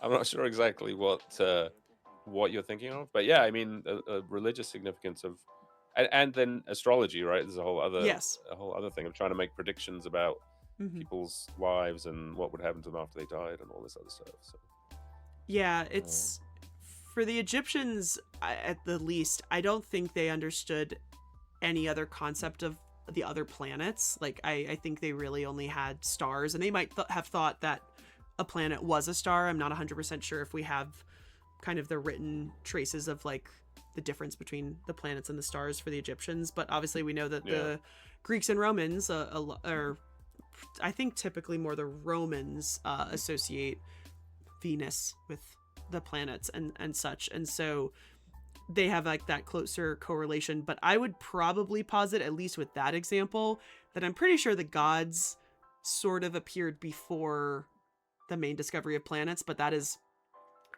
more on my lacking of knowledge of what time period excuse me, that they like discovered that these were planets versus stars, which I don't know when they kind of did that.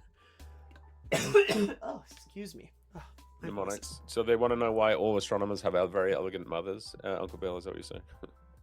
That's funny. Oh, that is funny. There, in reference to how much would be recoverable, archaeology would have to be, so like let's posit that, I don't know, there's some sort of big cataclysm, the internet's out, the world has no internet, we unfortunately probably devolve, like just thinking about how the world would change, a lot of the Western world would change without all of those. If you are then actively excavating and you are finding things with CDs or you find a flash drive, like there's a potential that some of this stuff could be recoverable like digitally, but more than likely most of what it would be is that it's the interpretation of the archaeologist of like looking through all of these different components. And the way archaeology typically works is you have layers that we call stratigraphy, and it's different layers of the soil, and all of those artifacts that are kind of placed in that same layer typically date close together, unless it's in a mixed context, which sometimes if you're in a field that's been plowed, that plow comes in and it just like stirs everything up. And so a lot of it is that reinterpretation, but it also relies on, one of the biggest things that we rely on as archaeologists is the research that previous people have done for us. And so we use a website that some guy wrote. He has an entire list of all the different types of bottles and what every little embossed image on a bottle, like if it has a D at the very bottom, that means it's made in this certain city. If it has a seam, that means it's a mold made bottle versus a blown bottle. Those are in books and on the internet. And so if those are not accessible, there might have to be a whole new research reinterpretation if you don't have that access to be able to kind of give you those answers. And so in archaeology today, we have established ourselves very well with the previous research of other people. It would be a wild option of like what would happen in the future if we did not have access to those things. Would we restart? Would we be able to get back to that point? Or would we completely and utterly, again, like reinterpret McDonald's as a cult site?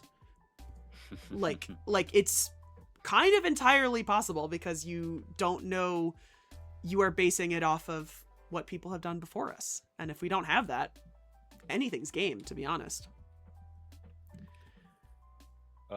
So addicted to capping, I mean, can astronomy be used to predict natural disasters or even death? Well, not death, obviously, because, astronomy can't predict those things. I mean, I guess it could predict the death of your planet if a giant asteroid was heading towards it. But, True. and that would be a natural disaster. But I mean, like we were saying before, though, the Egyptian, if you consider the flood, it was an annual event, so I'm not sure you would call it a natural disaster, but it would have been a disaster for them. So they were using astronomy to predict when that flood was going to happen.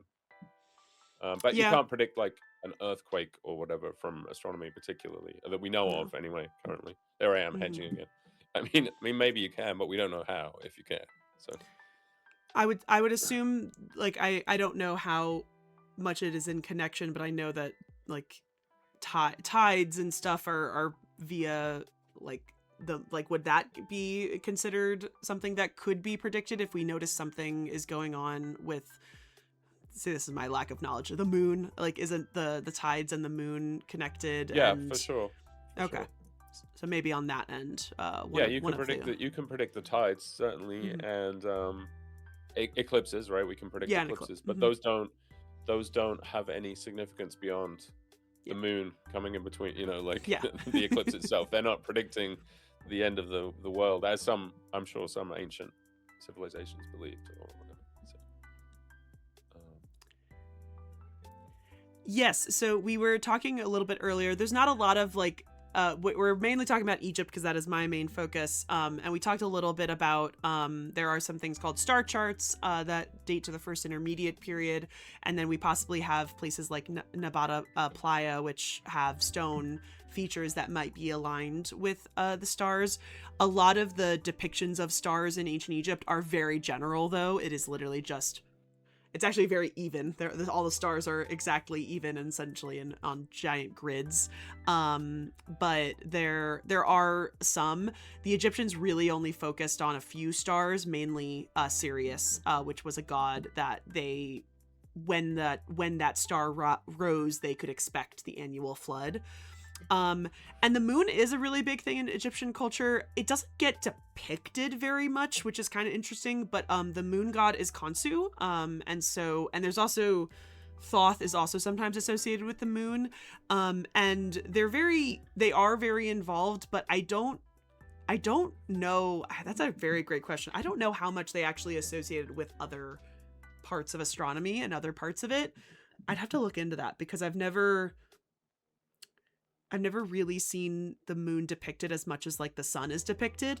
And almost always, like, Khonsu can be depicted with like a full moon disk, so a full circle, but they also have a lot of crescent moon iconography, I think, in hieroglyphs as well. But yeah, I don't know. I'd have to look into that if he's featured on star charts or on like even the Dendera ceiling. I'm thinking about it, and I feel like I've only really seen depictions of, again, the goddess Nut eating the sun and then giving birth to the sun. But like, you would think, oh, she is then the night sky, but there's not really typically a depiction of the moon in her body in that night sky, which is really interesting to think about. I'm gonna have to posit that one. It's a good thought. I know I have to keep a a pen and paper next to my I know. desk so that when chat asks me questions, I don't know the answer. Yeah, that's a hard one. The moon is definitely important, but he's not nearly as important as the sun. The sun is consistently important throughout the entirety of ancient Egypt. That's another problem that you don't get, is that things change throughout the time period of ancient Egypt. Like, there's nothing that is always, there's very little things that are always important and are always equally important over that 5,000 years. Not that we know of. There's really, I think, only like one depiction of an ancient Egyptian map. And I think it's in Turin. There's very, very little depictions of ancient Egyptian maps. And like with scribes and with artists, we don't get their names. So, no names. Yeah. Again, all practical, right? Like, Yeah, we all might practical. need a little map here of where we're going to put the next pyramid, but other than that, yeah, we have like one map, and it's just like, it's so crumbled. I think it's in Turin. Turin has a really large papyrus collection, and like it's the concept of what the ancient Egyptians saw as their world is very, very self-centered. The ancient Egyptians, I mean, this is like, I always say this, like, I like that they are probably one of the most like prejudicial and like very self-centered like ancient cultures, but like a lot of ancient cultures were very focused on themselves. But a very large concept within ancient Egyptian life is order versus chaos. And that you have to have both at the same time. And so like the god Osiris is a god of order. The goddess Ma'at is a personification of that order. And then the god Set is a god of chaos. But they saw themselves as order, that the ancient Egyptian world is order, and then everyone else outside of it, including the animal world, is chaos. And so they had a very low perception of most people outside of their own. So, oh yes, thank you, Alex. The Turin papyrus map. That's the one I was talking about. Did they even acknowledge things outside their view in the world? Sometimes, but not a lot. Mostly them defeating enemies and stepping on them and chopping off their hands and other things. Lots of as one does. Lots of war. Lots of lying about winning the Battle of Kadesh. Lots of just sugarcoating everything that they did and not really being truthful. But then also, once again, not much has actually changed. No, not at all. Not much at all. Yeah, it's one of those things that you don't hear about via the Egyptians. You don't hear about other cultures often, and if you do, you are not hearing about them typically in a good light. And so it's a little soft, but yeah, there's just not a lot of talk about other cultures, and especially because the other thing is you also have Egyptian names for each of these cultures, so sometimes it's really even hard to connect them to another culture that we know about, which everyone keeps asking me about the Sea Peoples, and that is one of those that we will cover soon in next month's lecture. No, 2 months. In 2 months. But like we don't have their names because they are just known as the Sea Peoples, and the Hyksos people, which literally just means foreigner. Like, great, thank you so much for telling us who they actually are. Yeah. Any Egypt questions left over? Because we're gonna move on to more Nerdino's side of things. Yeah, they never. We can always come back as well if people have questions. We can always you can always bring them up. We're not irrevocably moving on. Yes, very true. We can make time go backwards. Yes, I think that's how that works. Yes, Rahab. We briefly like bounced over that. So there's no purely Egyptian zodiac. It is the Greeks stealing it from the Babylonians and then bringing it to Egypt during the Greco-Roman periods. There's no zodiac prior to the Greeks taking over Egypt. And they do make some changes to give it like Taweret, the hippo goddess, and Anubis or a jackal are featured in the zodiac, but beyond that, it is almost identical to the zodiac that we know today, which again comes originally from Mesopotamia and then through Greece.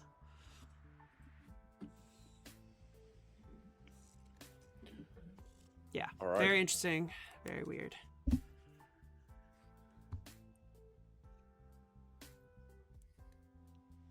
All right, I want to know what this From is that to this, because this so looks this wild is to me. this is actually the Nancy or this okay, so this is an artist's impression, I should say, but this is an artist's impression of the Nancy Grace Roman Space Telescope, which is going to launch at the end of August and Okay, will be the cutting edge of observational astronomy, space-based observational astronomy. very Um, cool. it's super cool. Yeah. So think of it like okay, well, I could go to the next slide, but think of it like Hubble Mm-hmm. on steroids. I think that launch date might be wrong actually. I think it's August 30th. I think I might have made a typo, but anyway, it's the end of August. It's okay. It was a mission that yeah, it has a wide field camera, so it's a 300 megapixel camera. Whoa. And it'll have the same sharpness as Hubble.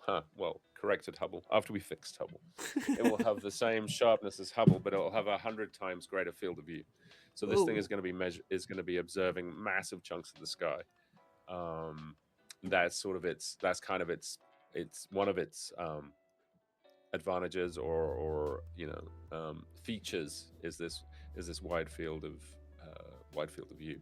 Mm-hmm. And it's going to use that field of view to do all kinds of cool stuff, like find exoplanets and directly image them for the first time. So it's going to have a coronagraph on it. A coronagraph is an instrument. So we use coronagraphs to measure this, to observe the sun here. It's essentially, there are different ways of creating coronagraphs, but it's essentially just like a telescope or an instrument that has a spot that you can put over the star, the central star, or the sun, or whatever it is you're trying to block out. So you cut the light out. You cut as much of the light out as possible from the star so that you can actually see what's around it. So like when we have an eclipse of the sun, you can suddenly see the corona, right? You can see all this stuff streaming out into space, and you realize, oh yeah, it's actually like goes millions of miles. You can do that artificially. You can kind of have an artificial eclipse. And by doing that, you could observe things like planets only around fairly nearby stars, obviously, because the angular separation is going to be quite small. So you're trying to pick out an object that's very close. And it wouldn't be like an Earth. It would be it's going to find mostly like bigger Jupiter-type planets that are further away from the star and stuff. But anyway, it'll be directly imaging potentially hundreds or thousands of exoplanets, which is going to be super cool. And it has two instruments. That's the coronagraph. We'll talk about the instruments in a minute, but in more detail. But the other job that it's going to do with this 300 megapixel camera is probe the history of the universe. So we want to find out the effects of dark energy. So as you may know, right, there's dark energy, there's dark matter, and then there's like baryonic regular matter, like the stuff that we're all made up from. And a tiny fraction of the universe, it seems as though a tiny fraction of the universe is the stuff that we're made out of. Most of the universe seems to be in this dark energy, and then there's a decent chunk in this dark matter as well. And we don't really know. We have some ideas, but we don't really know what either one of those are. So we're hoping that with Nancy Grace Roman, we'll be able to measure the effects of dark energy. We'll be able to check Einstein's theory of relativity with unprecedented. I mean, it's passed pretty much all the checks that we've thrown at it so far with all the different experiments that we've done. But this will be another, a further check, and it'll also be able to tell us about whether space-time is curved or flat, and which way it's curved. It could be curved like a saddle, or the opposite way. Which it seems as though flat is kind of preferred. But I mean, when you think about where we were with camera technology, even like 20, 30 years ago, this is going to be kind of an absolutely amazing instrument, and it's going to go out. We'll talk about the orbit as well. So it's actually leaving Earth. So you may have seen recently that there's been a lot of talk about light pollution from satellite trails in scientific data. So there's a bunch of satellites, scientific satellites, like for astronomy and stuff, that are in low Earth orbit or are in an Earth orbit, and so they're looking out, and they're not necessarily at the top, right? So there's like this Yeah. band, and if your satellite is at the bottom and you're looking out through a bunch of other satellites, and there's now tens of thousands of these things, then these trails start to go across your image, and that's fine. Like if you're an amateur astronomer, right, like me in my backyard making images of the night sky Yeah. for sort of fun, to make a beautiful image, you can sort of remove those and it's not that big of a deal. But if you're actually trying to do science with this data, that those pixels that satellite goes through, you essentially have to throw those away. Wow. And with one of the more recent instruments, they found that 75% of the images are contaminated with satellite trails, and the average image has at least 3 of those trails in it, and some Whoa. of them are worse. Some of them have more than that. So, so this is a huge problem, and it's a huge problem for Earth observing and for low Earth orbit. But if you go away from the Earth to where, and so Hubble, for example, is in an Earth orbit, but James Webb, JWST, which has been giving us all these amazing images, is at an orbit called L2. Okay. And I don't know if, let's see, I don't know if that animation works. The animation does not work in the PDF. Of course it doesn't. Let me, so L2 is a Lagrange point. Yay, thank you, Entropic. Let me, maybe you could, if you can, the animation is actually in that Wikipedia page. In the Wikipedia? Yeah, I got it. Yeah, it's like the, let's see. Oh, I see it. It's, which one is it though? It's, I mean, you could, like, the first image, I guess, is fine. Just 1 of 11 that actually shows you. So L2 is a stable point, or actually a slightly unstable point, but it's a stable point in the orbit of the Earth around the sun. And so there's 2 points, L1 and L2. L2, and so if you imagine the Earth, as the Earth rotates, all of these points co-rotate at the same time. And so L2 is always on the opposite side of the Earth to the sun. Yeah. And L1 is always between the Earth and the sun. And then L4 and L5 are actually legitimately stable points. And L3 is on the opposite. not that useful scientifically, because you need a relay satellite to get any signal from behind the sun back to the Earth, which you could potentially do though, right? You could see that if you had a satellite at L4 and you wanted to observe like the far side of the sun, you could put a satellite at L3 and relay the signal from L4. But there's a bunch of stuff. So Planck, the mission that I worked on, the Cosmic Microwave Background mission, is at L2, and it's still out there. You do have to use some fuel, some propellant to maintain the orbit. It's not completely stable. And usually what the spacecraft do is they actually are in it's called a halo orbit. So they actually are orbiting the L2 point itself, but they're sort of orbiting it up and down out of the plane of the Earth going around the sun. So eventually they will run out of propellant and stuff. But anyway, this point solves a lot of your problems with satellite trails, because you're not going to see those. You're not going to see those satellites. Okay. It's also handy if you want to be permanent. You can essentially just face your solar shield towards the sun, right, and just look the other way, so you don't have to deal with solar light pollution as well. Which for something like Planck, we would never have been able to see the cosmic microwave background if we'd looked anywhere near to the sun. So, but yeah, so it's going to be an infrared telescope, infrared and visible. Whoa, very cool. And yeah, it has 8 filters. So these filters are on like a giant. They're huge. I mean, I'm going like this, but they're huge. Yeah. And they're on a big wheel, and they can essentially rotate whichever filter they want into the light path. They can only have one at a time, and so they can measure in different wavelengths. Infrared, you can typically see through dust more easily, so you can observe the interiors of dusty galaxies and stuff like that. Visible, you get lots of pretty pictures. So although the infrared images from JWST have been pretty incredible as well. That's so cool. Seems like it's going to hit a lot of stuff at the same time, which is awesome, because it is. Yeah. And so it was proposed actually in 2010, the concept was proposed in 2010 as part of the decadal survey. So every 10 years, I don't know if you have these in I know there are other sciences that do have these decadal surveys, but it's basically every 10 years astronomers get together and they set up a bunch of teams in planetary astronomy and I don't know extrasolar astronomy, and then like the interstellar medium and all these other areas, origins of the galaxy, early universe stuff. They set up all these committees, and a bunch of astronomers get together and decide what the priorities should be for the next 10 years. Like, what's important? What do we want to God, know?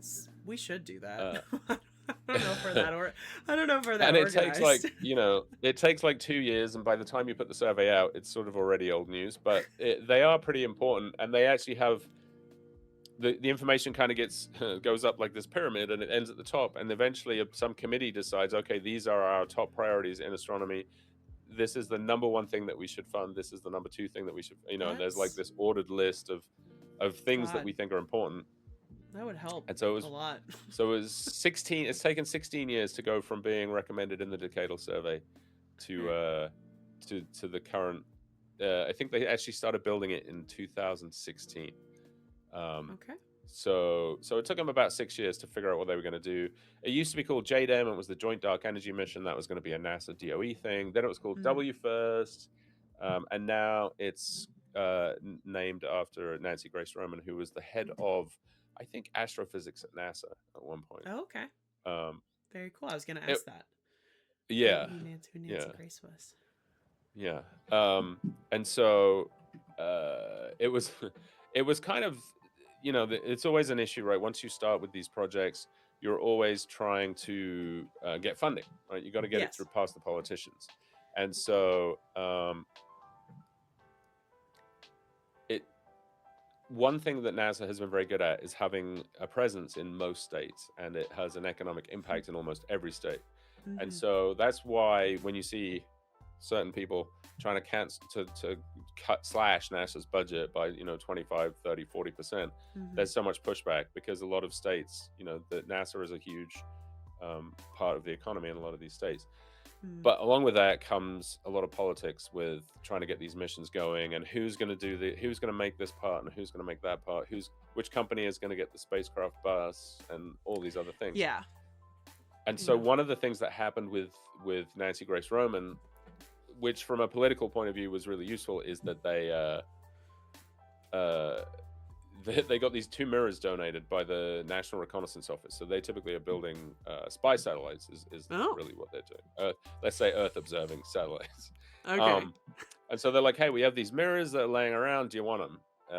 And so the astronomers are like, yeah, that's perfect. And then of course they show the politicians. They're like, we have these free mirrors. Look, we've saved ourselves $1 billion already. But the reality is that you then have to design the telescope around the mirrors instead of necessarily designing the mirror that you actually want.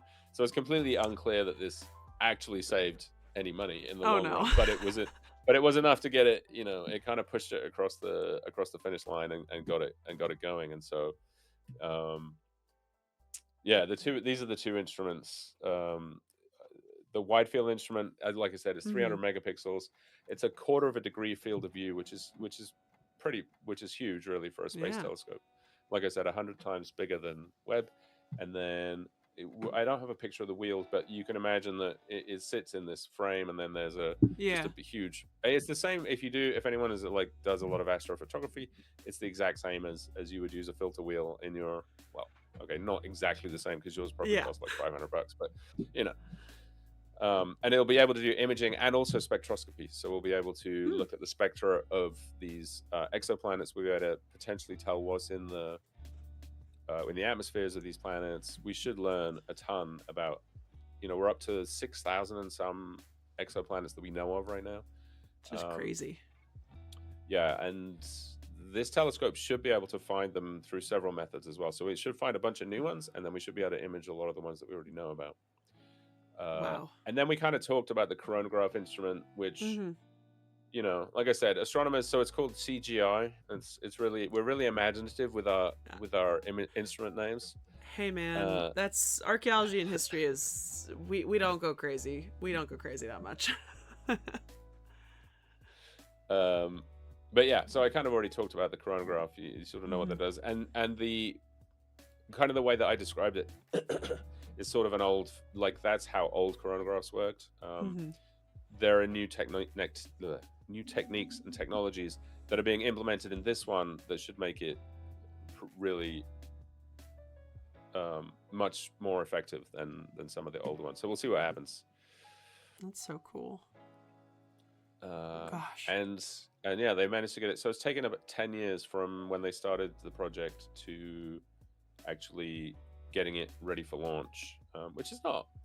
It's I was gonna about say, is that a good average, but timeline? no, Short? yeah, that's pretty typical. That's pretty Mm, typical. fair. Um, some are worse. I think JWST was 16 years or Ooh. something, and triple over budget. I think Nancy Grace Roman has come in roughly on budget, which is sort of unheard of as well. Triple. Oh my goodness. Triple over Uh, budget sounds just like, it just makes me cringe. That's crazy. oh, people are asking about Nancy Grace Roman. Yeah, so she passed away in 2018, Hmm. and she was an astronomer and a mathematician and a physicist. Um, who was, I think she was the first female executive at NASA. I Okay. believe um, Very that's cool. how she's described. But she did a lot of astronomy, a lot of cool astronomy. Um, she worked at Yerkes, which is a kind of a famous observatory, the University of Chicago, and she did a lot of Hmm. really interesting. She was at NRL for a while, and yeah, so that's the Nancy Grace Roman that we're talking about. Very good. Yeah, kind of a big figure Yeah, very in aptly astronomy. named Yeah, and for it's great that sure. she got, yeah, right. It's better than JDEM, which is Jada. just like yeah. So this thing, I mean, hopefully, there is an outside chance I might get to go to the launch. We'll see. Ooh. There's an application process where NASA is Hmm. inviting, I think 50 Wow. 50 astronomers, 50, not 50 astronomers, Jesus, I've got astronomers on the brain, 50 creators to go Creators, yeah. yeah, So and cool. watch the launch live, which I know that Mahoodles and Astrocanuck did that for one of the Oh, launches. yeah, Which I one was saw it? that, and I can't remember which one it was. Europa Clipper, maybe. Hmm. Anyway, yeah, so they do it pretty much every time, and I'm hoping, I haven't been to one, so we'll see. See if I can, That we'll would be see if very, we very can sneak cool. in. Yeah, it'd be pretty cool. And like I said, it's launching at the end of August, so it's coming up. It's really, when you think about like comparing this to sort of the ancient Egyptians who had Hmm. almost no interest in astronomy other than for a few practical purposes, and now Yeah. we're trying to figure out like how does the universe work kind of thing, and Yeah. that's happened in, I don't know, 3,000 years, Yeah. 3, 4, somewhere in there. Somewhere in there, Um, because Egypt is so long. So, like, when yeah, you right, really right, get right. down to it, like, they only really started getting into it. Ptolemaic period is like the 300s CE. So that's less than, it's just 2,500 over, people. yeah, Oh, 2500, 2,000. but Yeah. like they were around for a while, so if you count them still following the stars, you can stretch it back to 5 or 6. Um but yeah, it's absolutely fascinating what we can do now. And honestly, it's very funny how it just kind of it doesn't make sense in my brain. Like it's one of those things that it's like, how do we know all these, like it's so high science and math that it's just like it nothing clicks in my brain, that I'm like, how do they even Uh, know this? How can they figure this out? And it's so fascinating to me, but it's like it's so above my like brain space. Um but it's just absolutely it's fascinating. interesting because it's like a lot of the physics is actually, yeah, I mean it's complicated, but it's not like Yeah. it's designing the instrument to measure the thing that you want to measure, and then you run into all these problems that you didn't realize, all these noise problems, and then Yeah. you get interference between the different circuits and the different instruments, and it depends what you're trying to Mhm. measure. If you're just taking a optical image, that's not necessarily as prone to that, but you have to worry about cosmic rays hitting your detectors Yeah. and knocking out pixels and all this other just crazy stuff. And we understand so much of it, and yet at the same time, there's parts of it that we totally don't. So Yeah. it's fascinating when you look at the schematic here of this sort of spacecraft, Yeah. um, This is and the crazy. instrument, and you look at all the companies and all the people that were involved in putting this Hmm. together with the bus. The bus is basically like the body of the spacecraft that everything else is attached to, Hmm. and that'll have the propulsion and the fuel tanks, and um, obviously it's not carrying that much. It's only carrying enough fuel to perform its science operations. It's not necessarily carrying fuel to, the rocket is going to get it to where it needs to go, and how many stages of that Yeah. there need to be. And this is just for station keeping and pointing potentially as well. They typically use reaction wheels to make the thing, so they use momentum, the angular momentum, basically just to make Hmm. the spacecraft slowly turn. But if they have to Mm. make big maneuvers, or if they need to actually move it up, or move it in space as opposed to just rotating it, then obviously they have to use some propellant for that. But Oh, interesting. yeah, and then you've got communications, you've got the camera, and then this is like this whole instrument carrier thing sounds straightforward, but it's got to carry this mirror. And of course, once it's in space, the design Hmm. requirements are completely different Yeah. than they are when you got to get it into space. You gotta It get has it. to That's what survive I was that thinking too. launch. It's like it's like you can design it all you want, but it has to survive getting into space, which I think is Yeah, just like it's just exactly. like it can I feel like it's one of those things where it's like I'm so sure how to do something, and then this outside thing comes in and saying, wait, no, I can't do that, because if I do the way that I want to do it, I now can't do it anymore. And I feel like that just must be for like early people, like astronomers and people who want to work for NASA. I feel like that might be something that just like at the very beginning of their career, in my opinion, it would be like, oh no, I can't do that because of this. It's like, it's just always like this just thing that is just, you have to get it to space. You have to have it be able to sustain high speeds and high heat and all of that. And that just it would completely cut off my creativity and imagination, I Yeah. think. Well, and the nice thing about places like NASA is that you typically have a very a sort of a very a workforce that contains Yeah. experts, all the way down to like young engineers and scientists who are just starting. And so there's definitely um, a recognition that you need to train the next generation, and Hmm. get the younger generation involved, and kind of introducing them to that somewhat slowly, although occasionally they do get Yeah. thrown in at the deep end as well. But uh, Chill Drew, um, I loved your thing about it. It might not help dispel moon landing was fake conspiracies if you say the telescope uses CGI. And I have a very ironically similar thing. I am very anti AI, and I did a video. Somebody asked me like what my script writing is for my TikTok videos, and I put up a screenshot of my Google Drive with all of the documents where I write all the scripts, and just to show them how many things I have in backlog and stuff. And I forgot that one of my series that I do is called Artifact Insight, and I just have the document listed as AI general. AI, oh no. And I got like 3 comments saying, "Is that AI?" And I'm like, "No, no, it's not AI. I promise." Like I think that's the unfortunate thing is we do get those shorthands. Yeah, CGI, AI, meaning multiple different things, or even like AL, but it looks like AI. Like it's gonna definitely not gonna help when somebody's not gonna really go in to see that it's called a chronograph instrument and not CGI. But yeah, that reminded me of that. That's so funny. That's funny. Yeah, yeah, it is funny. So yeah, it's gonna be incredible. I think the nominal mission lifetime is 10 years. I think that's right. Okay. I couldn't swear to that. So yeah, it's gonna be up there for a while. And I mean, That in theory, yeah. obviously things can go wrong, things can Yes, happen. With fingers crossed for the launch and all that. But that is, absolutely. you know, the bigger the mission and the longer the development has been, obviously the more pressure there is and the more nerves Yeah, there are around the for launches. sure. But we're pretty good at it now. I mean, we have famously blown up a couple of rockets recently. But Yeah, I saw one of those recently. I was like, oh no, not good.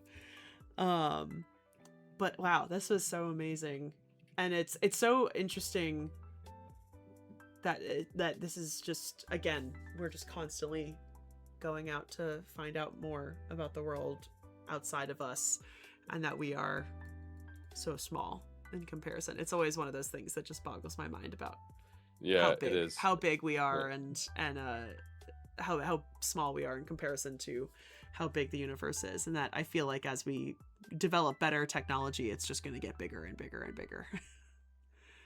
Yeah, and I mean, we're doing some amazing stuff. We were talking about gravitational waves the other day, and you're basically trying to measure an effect which moves your sensor by I think it was the width of a proton across the diameter Whoa. of the Earth.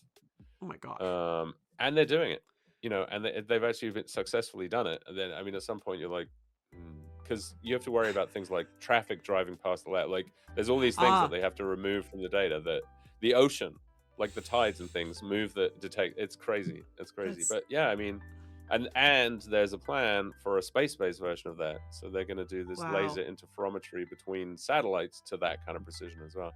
So it's just Wow. bonkers, like the stuff that the things that we come up with, and the down, or not the downside necessarily, but the thing that has created though is that most big astronomy projects now are done in huge collaborations of Mm. not just NASA, but like when I worked on Planck, I can't Hmm. remember how many scientists there were on Planck, 700 or 800 scientists, and that's not including all the technicians and the support staff and the That's office crazy. people, and all that stuff, just to put an instrument up there. And Hmm. I mean, an incredible instrument and very technologically advanced at the time and all those things. But it's just, the days of the solo astronomer, like at the telescope peering at the night Yes. sky, Yeah. is like, yeah, that's not how most stuff gets done now. Yeah, and archaeology has, in a lot of senses, become smaller over time, which I think is kind of fascinating. Or it's more, I guess, split off a little bit. Like larger excavations, especially in Egypt in the early Mm, 1900s, were, you would have like the head of the dig, you'd probably have three or four maybe Europeans who are supervisors, and then you'd have hundreds of local Egyptians who are actually actively doing the excavation and are actively bringing up water from the Nile to come up to the excavation. And now, in a lot of places in the world, archaeology is unfortunately kind of closing off and making these smaller little groups. And the unfortunate thing is, it's mostly because of people looting and having to kind of not keep it a secret for long, but keep it a secret while we are actively excavating, so that we can't just brag on Facebook day one saying, look at what we found. And then you come back to the site the next day and somebody has come into it and fully looted it. mm. And actually, Yeah, news that just broke, like literally, I think yesterday, yeah. 5 people were killed in a illegal excavation in Egypt. They were looting a site, and I think the tunnel or something that they were in collapsed and killed them. And I'm like, people think that it doesn't happen anymore, and it still absolutely actively does. And this is why archaeology is about sharing that with the public, but it's sharing it with the public when we can and when we know Right, that we can right, right. protect it, because Sure. protection is the number one thing that we want to do. Um, and so it's interesting, like, archaeology can be a very, very interdisciplinary job, depending on what you are specifically doing. And there are absolutely excavations that have multiple universities all together, a lot of them in Egypt. No matter what, Egypt doesn't really allow other outside organizations to excavate by themselves anymore. It's usually always the Supreme Council of Antiquities and the University of blah blah blah. You That never makes really sense. see Yeah. it by themselves anymore, for valid reasons of white people stealing stuff from them. Yeah. And it's always been a really collaborative job, and you have the people that are focused more in art, and you have the people who are focused more in dendrochronology and studying tree rings and wooden objects, and bioarchaeologists studying teeth and showing what people's diets were in the past. And so it's a really cool job and position where you can pick your kind of focus. And I feel like with astronomy there's a lot of options there. Is like, I'm sure those 700 to 800 people have vastly different jobs Oh, depending on 100%. Yeah, what project you're doing. absolutely, Like, you absolutely. probably have engineers and stuff that typically might not do anything that's astronomy based, but they're just the physical, the people who are building something, or they are just designing the shapes of it. And like, I feel like you get that option that you can. I always tell people, it's like, you don't have to be a museum studies major to work in a museum. Museums need HR people. They need fabricators. They need Sure. people to build exhibits, and they need to exhibit panels and stuff like that. They need Hmm. those people that are not necessarily, you get your museum degree to be able to work in a museum setting. Right, right, right, right. Yeah. Yeah, it's the same. It's the same in astronomy for sure. I mean, we have microwave engineers that are designing the instruments, and Hmm. like one of the microwave engineers I worked with had worked at Nokia just in Oh his yeah. previous. So that was his skill set, was in the microwave technology and stuff, and went from that to people who were interested in the science. Like we were removing foregrounds from the like noise and contamination from the data, and there were people who were interested in the supercomputing side of things and actually how to run the code, and it's just everything. So, hey, Zero Narrative, welcome in. Let me just see. There's a question here. How much fuel? 5 years worth. I think 1,000 liters or so. Birdbanes. 1,000 liters of fuel should be enough for 10 years. Actually, double the 5-year nominal mission lifetime. I believe you'd have to double check, but I think that's right. Hmm. IT at wooden boat place takes all kinds. Yeah, yeah, exactly. Shock Valley. Yeah, 100%. And yeah, there's all kinds of. There were technicians, and we had incredible technicians. Like, we would be building instruments. They didn't let me do any soldering, and I wouldn't have wanted to do it because the work these guys did was beautiful. I'm like, yeah, I can't do as good of a job as that. So you guys knock yourselves out, and they would do beautiful work, and it would just come back looking like it had been made in a factory somewhere. Yeah, It was great. exactly. Yeah.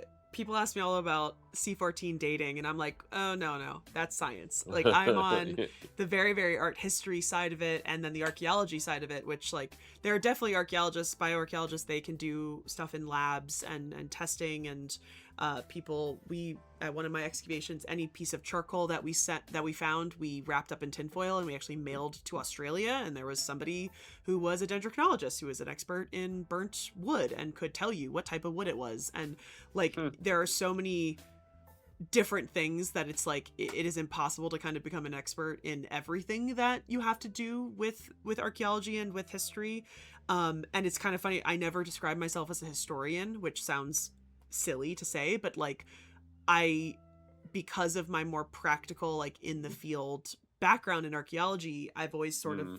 even though I've never excavated in Egypt, I more describe myself about, like, I'm very into the material culture, I'm very into the art, but like, I'm not that person who really just sits down and reads like old documents. And to be honest, Egypt doesn't have that in comparison. Like, I'm not a medievalist who can go and find the illuminated manuscripts and read all of Yeah. the histories that they're writing actively at that time. Egypt has very limited stuff. So most Egyptologists, especially now, focus more in archaeology or in art history or in linguistics. A good chunk are have to be the people who can translate stuff. And so historian is sometimes that term I just don't vibe with, even though obviously all I'm doing is talking about history. Um, but yeah, I love how one field can seem very one-sided, but turns out to be so much more interdisciplinary every day. And I think that is Yeah. something that needs to be talked about, I think, to younger people and to people thinking about going into different fields, because I think sometimes you get that one-sided view of like, oh, I have to be good at math to be an astronomer. Like, yeah, maybe, but there's other options. There's other ways to kind of get into those fields without having one or two of these just traits that are just automatically associated with these fields. Yeah, for sure. Yeah, and there are definitely more mathematical sides of astronomy and less mathematical. I mean, yeah, probably if you're really really bad at math, it might not be the right choice for Yeah, you. But exactly. you don't need to be able to like understand general relativity, right? We have public outreach people. You can Yeah, have a background in astronomy and just a love for astronomy and work in a planetarium, for example, right? Educating absolutely. the public and doing engagement and stuff like that. So Mm-hmm. yeah, there's any number of ways, or you can just work. Like people always ask me, "Oh, how do I get a job at NASA?" It's like, well, depends what you want to do, right? You have to Yeah. decide what you want to do, and then just look at the job listings and Mm-hmm. like you can be a machinist and get a job at NASA. Yeah. It's, you know, the machinists we have are great, and there's just, like you said, there's everything. I mean, it's a full, it there's a place for everybody, and you just have to figure out what you're interested in. And I don't think that is sort of. I think sometimes when young people are like getting careers advice, like, well, what do you want? Oh, you want to be an engineer, right? Then you should do this. It's like, well, wait a sec. Yeah. What kind of engineer? Like, like engineer is like such a broad, and maybe it's different now. Like I'm talking about, 30 years ago, and Yeah. so, but that was the kind of that was the advice we got, was like, oh yeah, well, if you want to be an engineer, you need to study physics and math, No, and it's hard sometimes because archaeology is a hard one for recommendations. I've gotten people ask me like, "Oh, what do I need to study to get into archaeology?" And I'm like in elementary school and high school, like there's not much like specifics that you kind of have to do. Like yeah, like science will definitely help you in some parts of archaeology. Math will definitely help you in some parts of archaeology, but like most of the time you just need history, and sort of in the very basis you need in college to go on a field school. And it's like if you need that practical digging, and you're not going to get that in high school. And so it's really about finding a college that has what you need. And in a lot of cases in the United States, you only need a college degree and a field school to become like a field tech at cultural resource management firms. Like sometimes they'll ask for a master's, but a lot of times, like as long as they know you've been in the field and you have that experience, like they can hire you. And it's not great work. It's not very well paid work, but it is work that is out there, and you can rise in the ranks and you can find that. But I look back at my career, which I've always described as a wibbly wobbly path, and nobody really gave me more options. Like especially when it came to me going to get my master's. When I came back from my study abroad, my junior year, my professor was like, so what do you want to do? And I was like, I mean, I really like archaeology now. And he was like, so you're going to go get your master's? I was like, I guess. Yeah. Okay. And it seemed like yeah. genuinely the only path would be to go get my master's and then go get my PhD. And I ended up having to take a gap year because I hadn't planned anything the summer of my study abroad, because I was in Rome. I was digging. So I took a gap year, and I literally applied to every single university in the United States that has an Egyptology PhD or master's.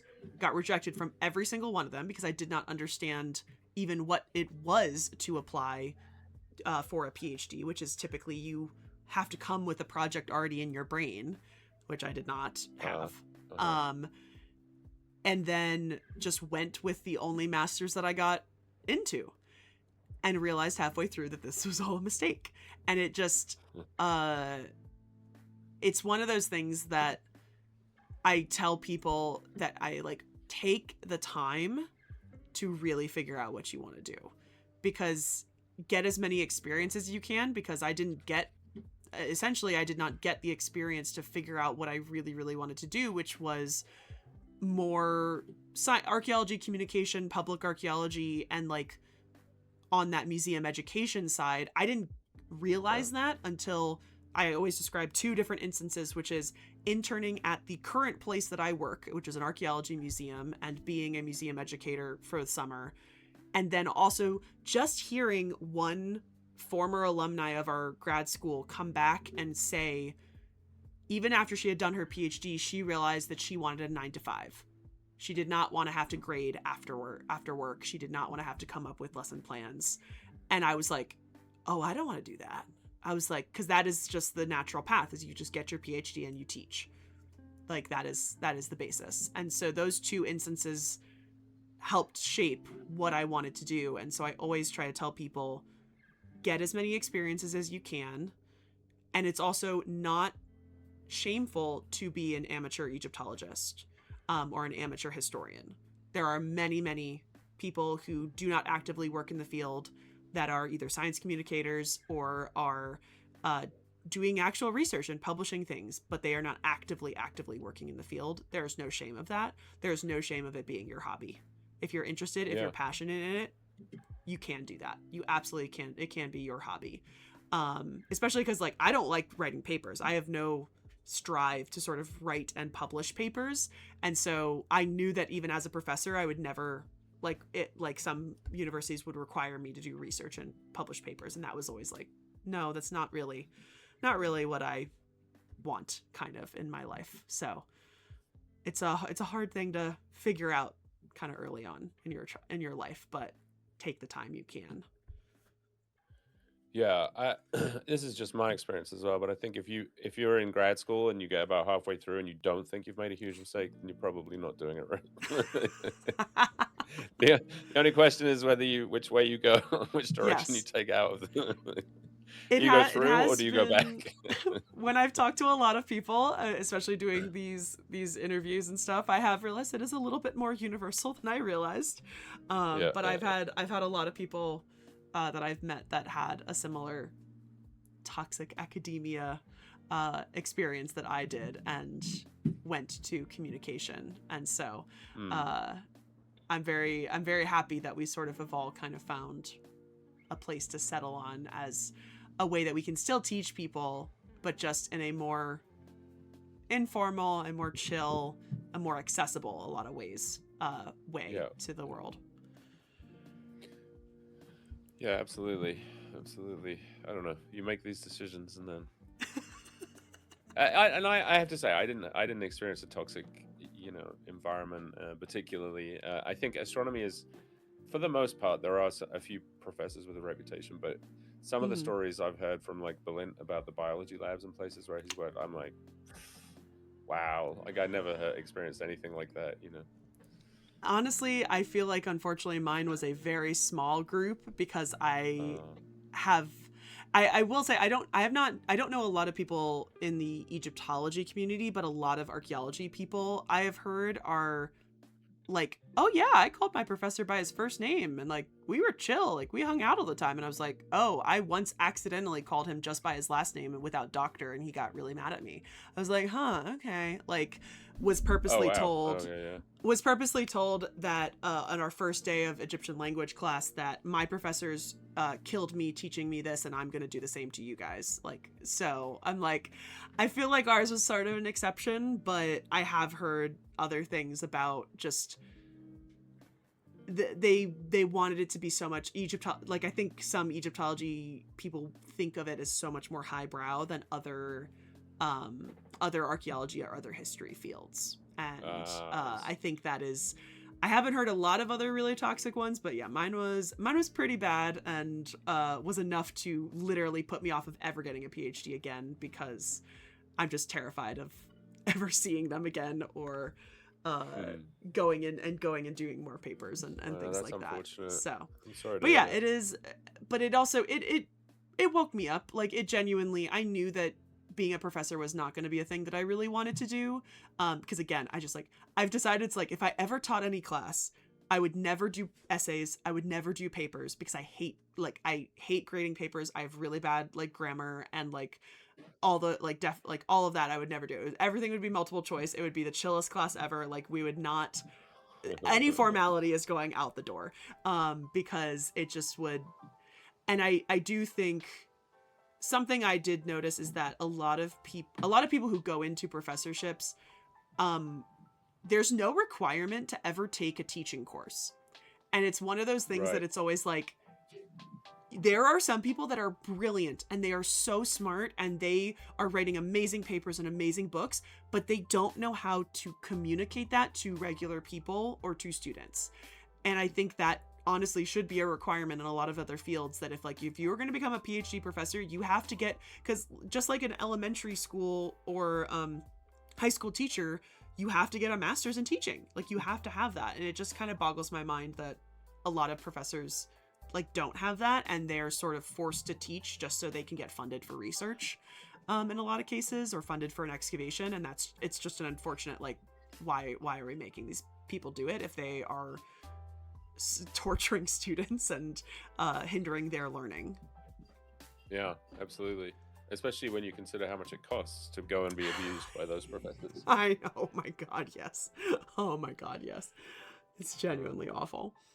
um but yeah. Addicted to Cabin said, "Do you think modern astronomy can take any lessons from ancient astronomy that we can apply today?" I mean, I think we understand. It depends what you mean. Again, addicted to cabin. But if you're talking about like purely like scientific astronomy, not really, because Mhm. we understand astronomy and the physical universe now so much better than they did, because we have different tools, right? We have telescopes, we have all these tools that they didn't have at their disposal, and we have a mathematical framework and all this other stuff. So I don't really think there's any other than to be curious about the night sky. Mhm. I would say that's something that we could take from them maybe, but in terms of like actual astronomy stuff, I don't know. I mean, it's advanced so much. I mean, look at this thing on the screen. Like, can you Yeah. imagine if you showed this to the ancient Egyptians? They would be like, "Oh my Yeah, god!" they would have no idea.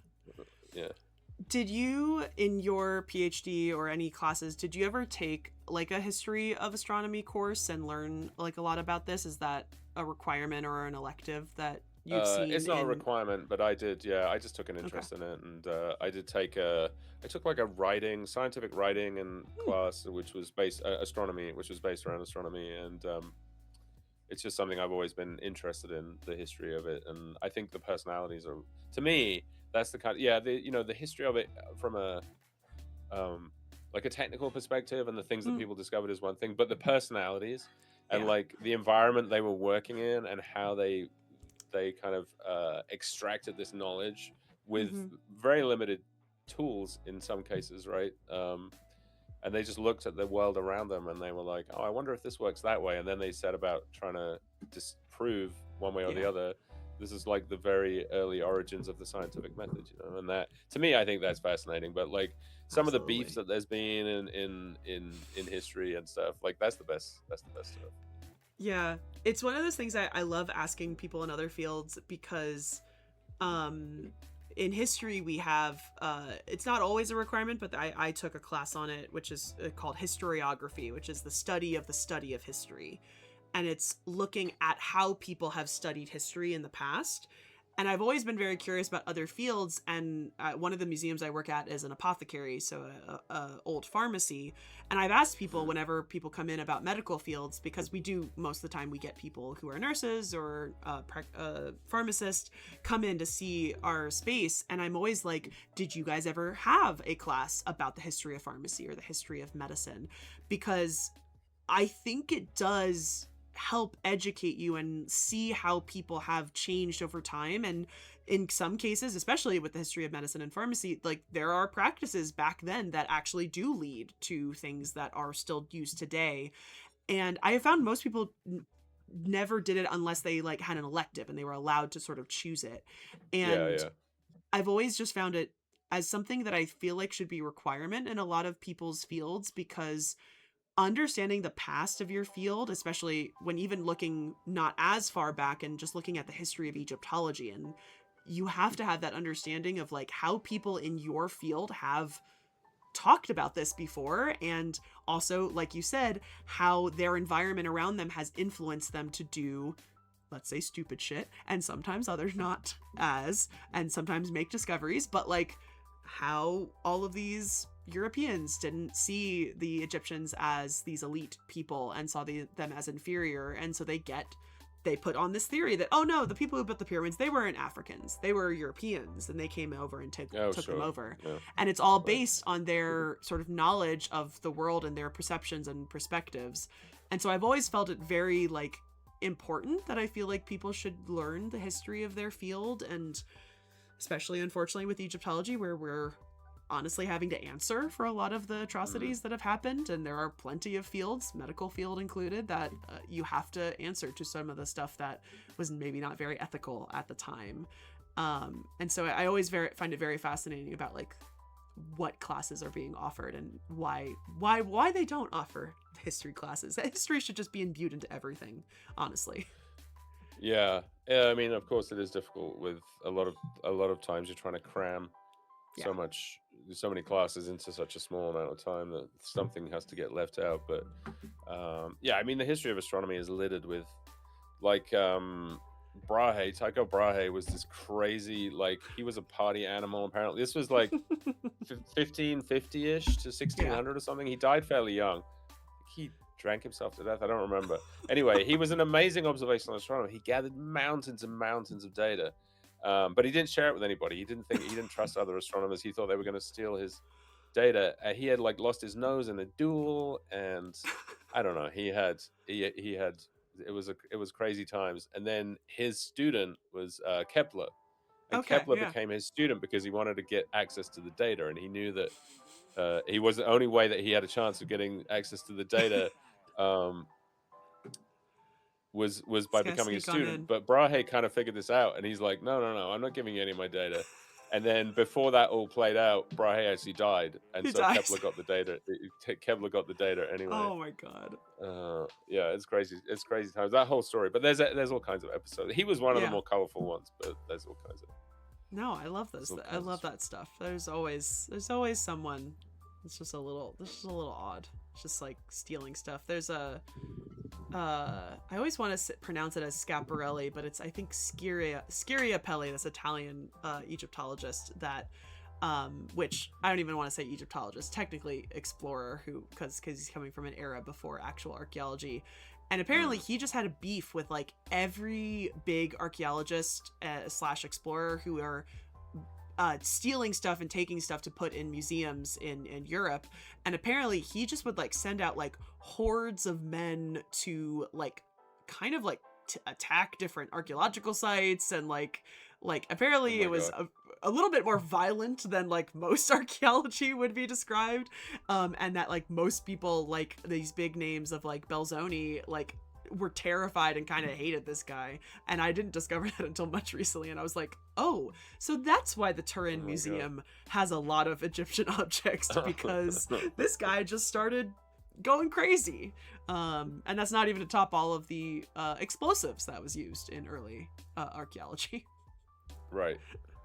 Oh my god. It's so crazy. I know. Yeah.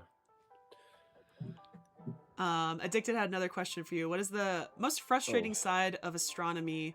The learning side or the social side? Like between colleagues or people that maybe don't believe in astronomy. So like going on the outside world versus the internal field. So that's a good question. I guess I would say the most frustrating part of astronomy is the funding situation. There's never Mhm. enough money to fund, you know, Same. more than one or two big, you can build an anti-Grace Roman, or you can do 10 smaller projects, and Yeah. it just depends, how things get decided.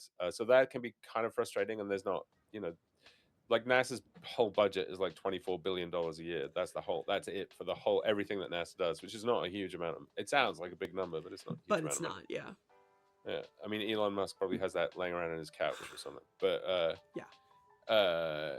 in terms of, yeah, I mean, people that don't believe, I don't really. I mean, obviously, as a science communicator, we occasionally get people who are like, the moon landings were faked, or the Earth is flat, or all that Hmm. kind of stuff, and it doesn't really that just seems so insane to me that it doesn't annoy me. I'm like, I feel bad for the person, and we try and make them feel welcome, and we try and change their mind. Hmm. And we've actually had a couple of successes with that, where we're just like, Hmm. yeah, that this isn't possible because of this and this, and the people have been like, oh. And occasionally, it's just like, oh, well, some people you just can't reach, right? Yeah. um but yeah, there are definitely some personalities in astronomy, I would say. Some interesting characters, maybe not quite as crazy as Bry, but Yeah. but that's true of any field. There's always, Yeah. whatever kind of job you have, you're always working with a mix of people, and some of them you get on really well with, and others you're just Hmm. like, wow, okay. No, I And totally so, agree. The crazier the conspiracy theory, the more confidence I have to be sassy with them in comments on the internet.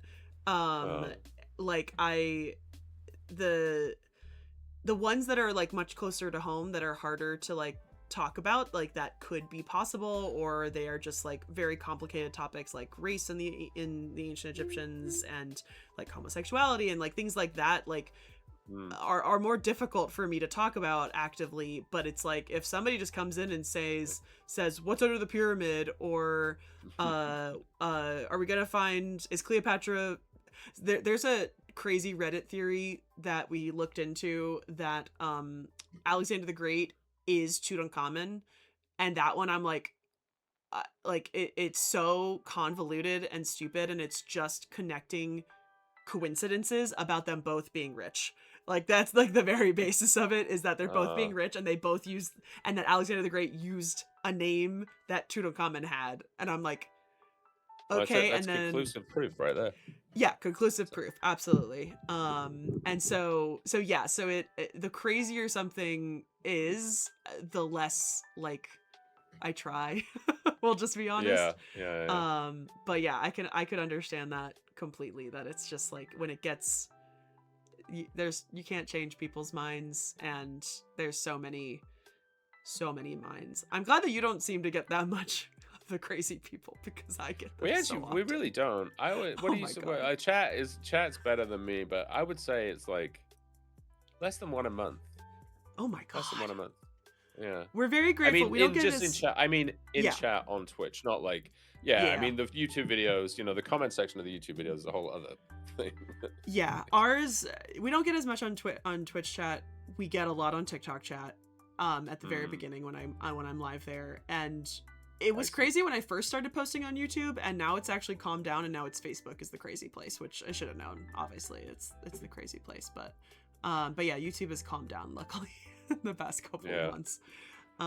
It But yeah, depends on the video as well. Like the ones I yes. was doing about the asteroid Atlas, 3i Oh, Atlas. I mean, that was one of my most popular video, my like popular, most watched, but yeah. also it had like I don't know 150,000 views or something. But the comment section was. The only good thing is they were arguing with themselves, so I didn't really have to do Yes. anything. Yeah, you don't do anything. Yeah, you just let it happen. Yeah, the video that got me like Facebook monetization, which I never even thought was like possible because I was barely getting any views, is all Yeah. about mustaches on ancient Egyptian statues, which like Uh. should have been the most normal video. Like genuinely thought it was like on TikTok it was fine. Like everyone was fine on TikTok. And what I literally didn't know is that the first image that I pulled up behind me, which is a very famous image of this beautiful statue from the Old Kingdom, and it's probably the most famous statue that has this mustache, there's a very large crackpot theory that it's fake, that it's a fake statue. And I was like, where did this come from? Like I just had no idea. Wait, And why does it have to be fake?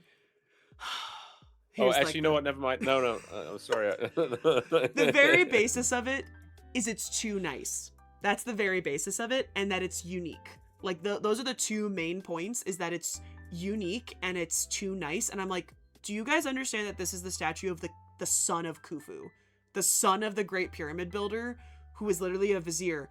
And I guess the understanding that there's no agency of like, I am a Mm, rich person, I can go talk to the artist and get him to depict me however I want. And there's a big disconnect with, I think, the general public when you look at ancient Egyptian art, which is so consistent over time, and you see one difference.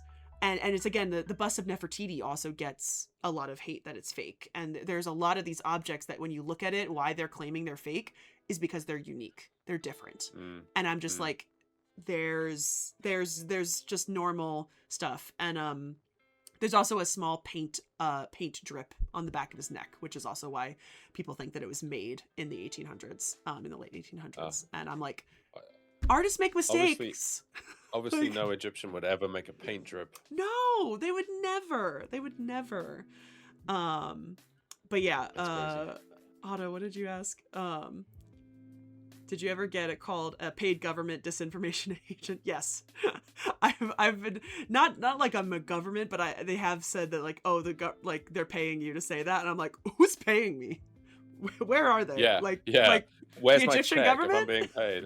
Am I getting Exactly. paid? My Yeah, wallet is empty. Like, yeah. 100%. Um, I've gotten that before, and it's like, yes, like obviously the Ministry of Tourism and Antiquities is run by Egypt, but like, am I in Egypt? No, I'm not. I don't get like paid by them. No.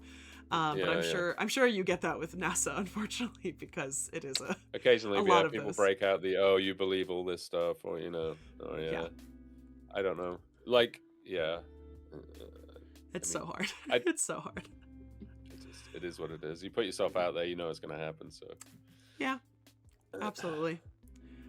Um, is there any other questions that about Egypt or about the Nancy Grace Roman satellite or anything that we chatted about already? Because I know you're in a completely different time zone than I am, but you might have to go. You might have to go eat.